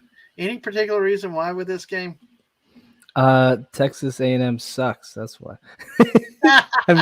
I mean, really, besides that Alabama game, they've just been bad. I don't know. Yep. Well, I will tell you, my Gators are rough to watch this year. 2020 is still stuck in my memory with the crap over there and all this stuff, and it's just and Florida's has lost 2 in a row now, inconsistent offense, but it could be the week. Get revenge. Jimbo's down. A&M. I hate to say this, but I've taken A&M. Just I have no confidence in this Florida team anymore. I can't rely on. I mean, when they scored 17 offensive points against Missouri, passed for 66 yards, just a week or 2 off of throwing for 400 yards against Tennessee and scoring 30 points. I mean, it just is too helter-skelter, and I just don't trust them, and I hate that, But I feel you. The way I just see it is A&M has had 1 win of more than a possession, and that was against Sam Houston. So yeah. Oh, I knew that was a bad sign when they scored 31 against Sam Houston. That was a warning sign that their offense wasn't where it should be. Yeah, I know. Yeah, Florida. Yeah. I'm not saying Florida's a great team, but they've at least won when they're supposed to. They've kept it close in some games. Yeah, but it took a botched snap of beating USF. And see, I think sometimes we're our team's harshest critics. So I mean, it's just like sitting through that South Florida game. Fortunately, I was texting somebody to make that game enjoyable because it was like, Oh God, that was a painful game to watch. It really was. For as good as beating Utah was the week before, and as good as that was, the team looked completely the opposite. That there. So I like that. I agree. Ain't much. Ain't much. Yeah. But I want to say this with the waffle noob. It depends on the polls you take, which you go. We go with the AP poll.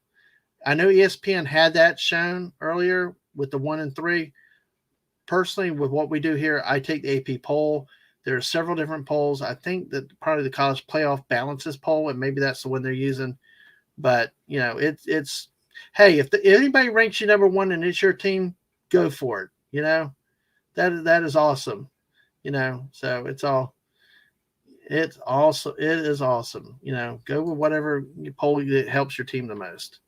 So, well, 2 more games left here. We got South Carolina at Vanderbilt. Whoop takes the Gamecocks. Any particular reason why in this game on the road at Vanderbilt? Well, you just said it right there. It's Vanderbilt. Yep. They're the team that's in the SEC because they need one private school, right? Yeah. Well, I tell you what, Vanderbilt though is not your normal Vanderbilt team. Yeah, I mean they got blown out by certain teams. They did hang with Missouri. South Carolina showed no offense against Missouri. I'm afraid Vanderbilt may do something this year and surprise people and get the first conference win at this year. And if it's not this week, I'm afraid when Florida goes there, they might have a chance. Just like I said, because the Florida team is just so unpredictable. But so in this game, obviously South Carolina, everybody takes, and Vanderbilt haven't won in the conference in 2 years, and I'm going to take Vanderbilt. Oh my! I cannot believe I'm doing that.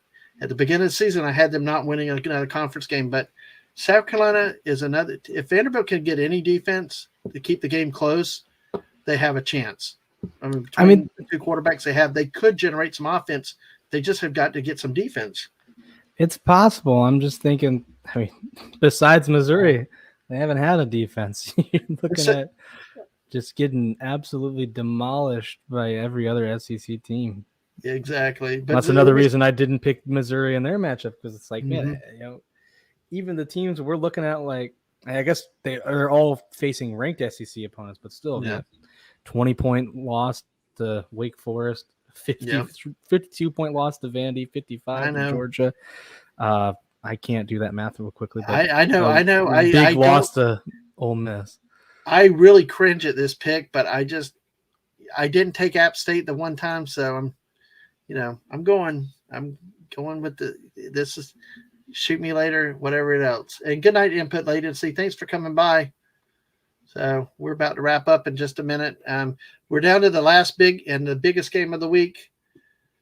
Tennessee at Georgia. So Whoopa, you take the Volunteers.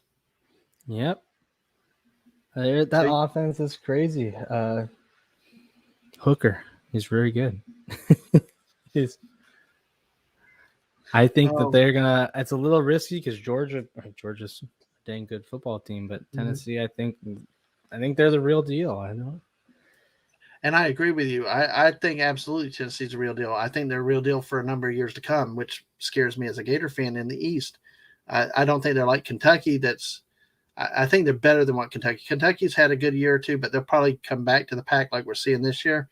But Tennessee can recruit. They've got a history of a program. They got a young coach that knows football, loves open offense. That can be nothing but for recruiting. They can play damn Rocky Top all the damn time and not stop it and all that stuff. And I'm sold on Tennessee this year. I really think Tennessee is for real. But I'm taking Georgia. Oh my goodness. This was a struggle pick for me. I have a rule of thumb. The big dog's a big dog until they get beaten.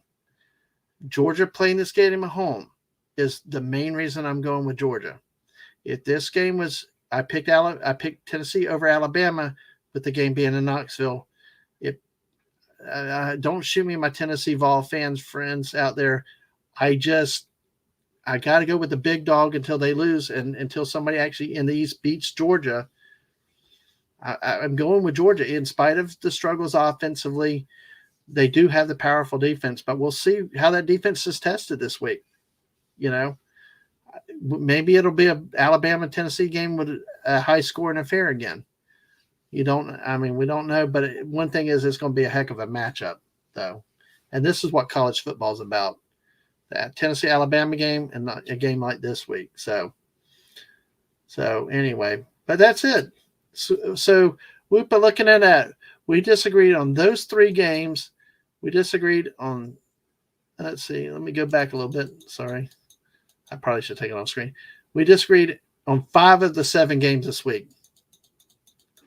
I don't think we've had that this year at all. It's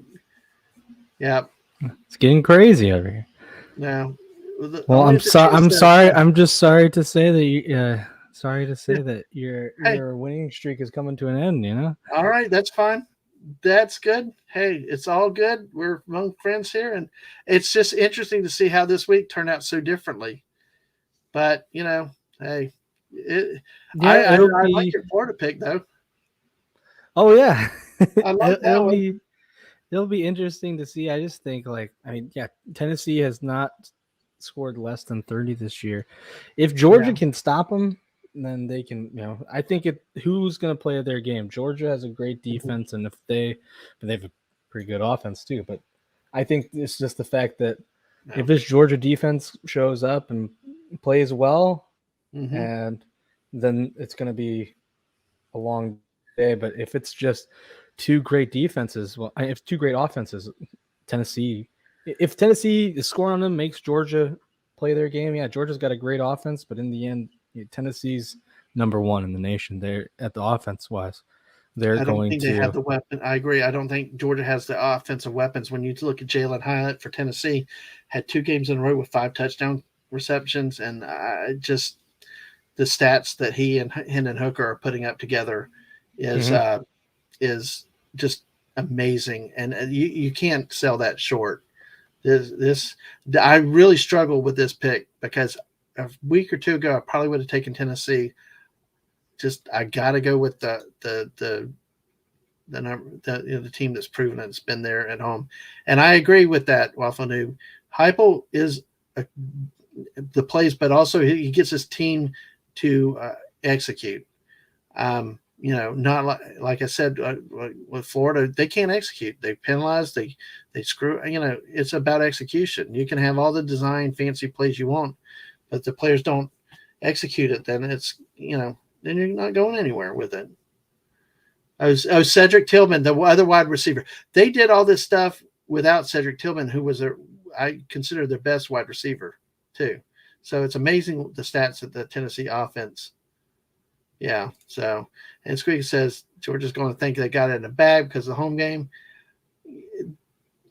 That could be true too. That definitely could be true too. There's also a lot of people say that's the one thing that I'm deciding is that it's a home game for Georgia. But I think to Waffle Noob's point is I'm sold on Josh Heupel. The thing is, can you keep him? As far as I'm concerned, Tennessee's probably going to be second in the East or challenge Georgia for first for a lot longer than Florida because I don't trust Florida's coaching staff at this point. But we'll see what happens next year. So, and everybody's got pride. Everybody's got too much pride. Ask a Gator fan, and you'll know that they're like insane and have too many unrealistic expectations. But hey, Whoopa, I appreciate you being here tonight. Yeah, I had a great time. Yeah, do you want to talk a little bit about yourself? And just throw out, you did earlier, but just any closing comments that you want to have since you've got your fans here. And oh, yes, my adoring fans. Thank you. But yeah, go ahead and say a few things before, and we'll go ahead and wrap up. Like I said, thanks for having me. And I'm trying. I know it'll be a while from now, but I think on the 19th, I will be doing a stream with Brandon, the anime guy, talking about Pokemon. Oh, cool. It's the day after the new games come out, so I'll probably have been pulling an all-nighter, being playing Pokemon nonstop. I was already telling all my friends, I told my coworkers that I think I got a cough coming on. I might be sick that day. Oh, But so it'll be a lot of fun doing that. Other than that, I gotta stop being lazy and make some videos. no, there you go. But hopefully, internet connection gets better for you and everything else. And so, I just want to say thank you, Waffle Noob. Good seeing you here tonight. Yeah, it's fun watching and seeing the rankings, and the choices were accurate with depth. We appreciate it. We we're friends here. We like football. We love talking about it. I know Whoopa loves talking all kinds of sports on Twitter. So just love That's that. true. So, and there's Whoopa's YouTube link there. Make sure you go follow him, leave a like. Not people. Oh, well, thank you. Yeah, we appreciate it. We try to aim and please, and like I said, we try to deal with questions and other things as they come up. But we had so many dang topics tonight, so it's crazy. I mean, this is the longest stream we've done, and it's gone very nicely, and doesn't feel like a 2.5 hour stream. One that's painful. But no, we appreciate everybody here and that have stayed as long as you have, and there, see. You got a number one fan. Yeah, no, number 001. It's a Bulbasaur. Oh, yes, I got it now. Yeah. Bulbasaur. Hey. Anyway, next time do an estimated Rocky Top counter. Well, all I know is that if Tennessee wins that game Saturday, Rocky Top's going to be rocking and more than it did against Alabama. And I tell you what, I probably would go on to it to say that Tennessee wins this game this week. The only other game I see them could lose is the SEC championship game, but I could see Tennessee easily going to win a national title if they can get through the SEC and defeat. Yeah, and this is I think really this is the most important week in SEC football, because I think if Alabama loses, like, they're pretty much out. I mean, I guess it's always possible LSU could lose, but LSU has already played all their tough matches. Alabama, if they win, they'll have Ole Miss to play. Right. And LSU would have to lose twice. Oh, yeah, that's true. Because if LSU lost once more and they tied with 2 losses, LSU would win based on the head-to-head matchup. Yeah, so whoever loses this game between Alabama and LSU is pretty much out of contention. Yeah. And whoever wins, I think it matters maybe a little bit less. Maybe a little bit less for whoever wins or loses this next upcoming game, just because, and for Georgia and Tennessee, just because I think if Tennessee or Georgia lose, as long as it's a close game, if it's a blowout, that's a different story. But if it's a close game, I think whichever one wins, if they win the SEC championship, you'll probably get the other team back in it. Yeah. It's going to be fun for sure. That's why we do it. And yes, after this, you get another break. And yeah, the number, I don't know the exact numbers offhand, but to see Florida was a ranked team when they played them. So, you got to count the team where they're ranked, when they meet, not, when Florida goes in the toilet, you still got to consider where they were ranked at the time. Thank you, my mods out in the chat. So, yeah, I know. Hey, that's a good way to phrase it. I'll take whatever sympathy things I can get. So get to that unique URL. So, hey, that's excellent. Well, Whoopa, thank you again for being here. I appreciate it. Thanks. Let you say goodbye, and then I'll be back with you in the back room in just a second. Yeah, thanks for having me. Goodbye, everyone, and I hope to see a big 2-5 from Dadman next week. Okay, hey, I can live with it. You're cool. Hey, all the best. Well, thank you, Whoop. I'll be back with you in just a second. All righty. Well, anyway, thanks everybody for being here. Thank you for, especially a lot of y'all that have been here the whole time. OC Dobbins, thank you for your thank you. I appreciate that. It means so much to me for the encouragement, and especially how many of y'all been here for quite a long time. So, and yeah, there's absolutely Alabama, of course, so you've got, Tennessee's had a really, really tough this season this year, and they've come through with flying colors. So, but on that note, thank you everybody for being here for almost 2.5 hours. It felt like it went by way too crazy, way too fast. But listen, be with us next Thursday at 8 p.m. Eastern. We love to see you at the same time next week. We'll have another episode. We'll update everything like we did tonight.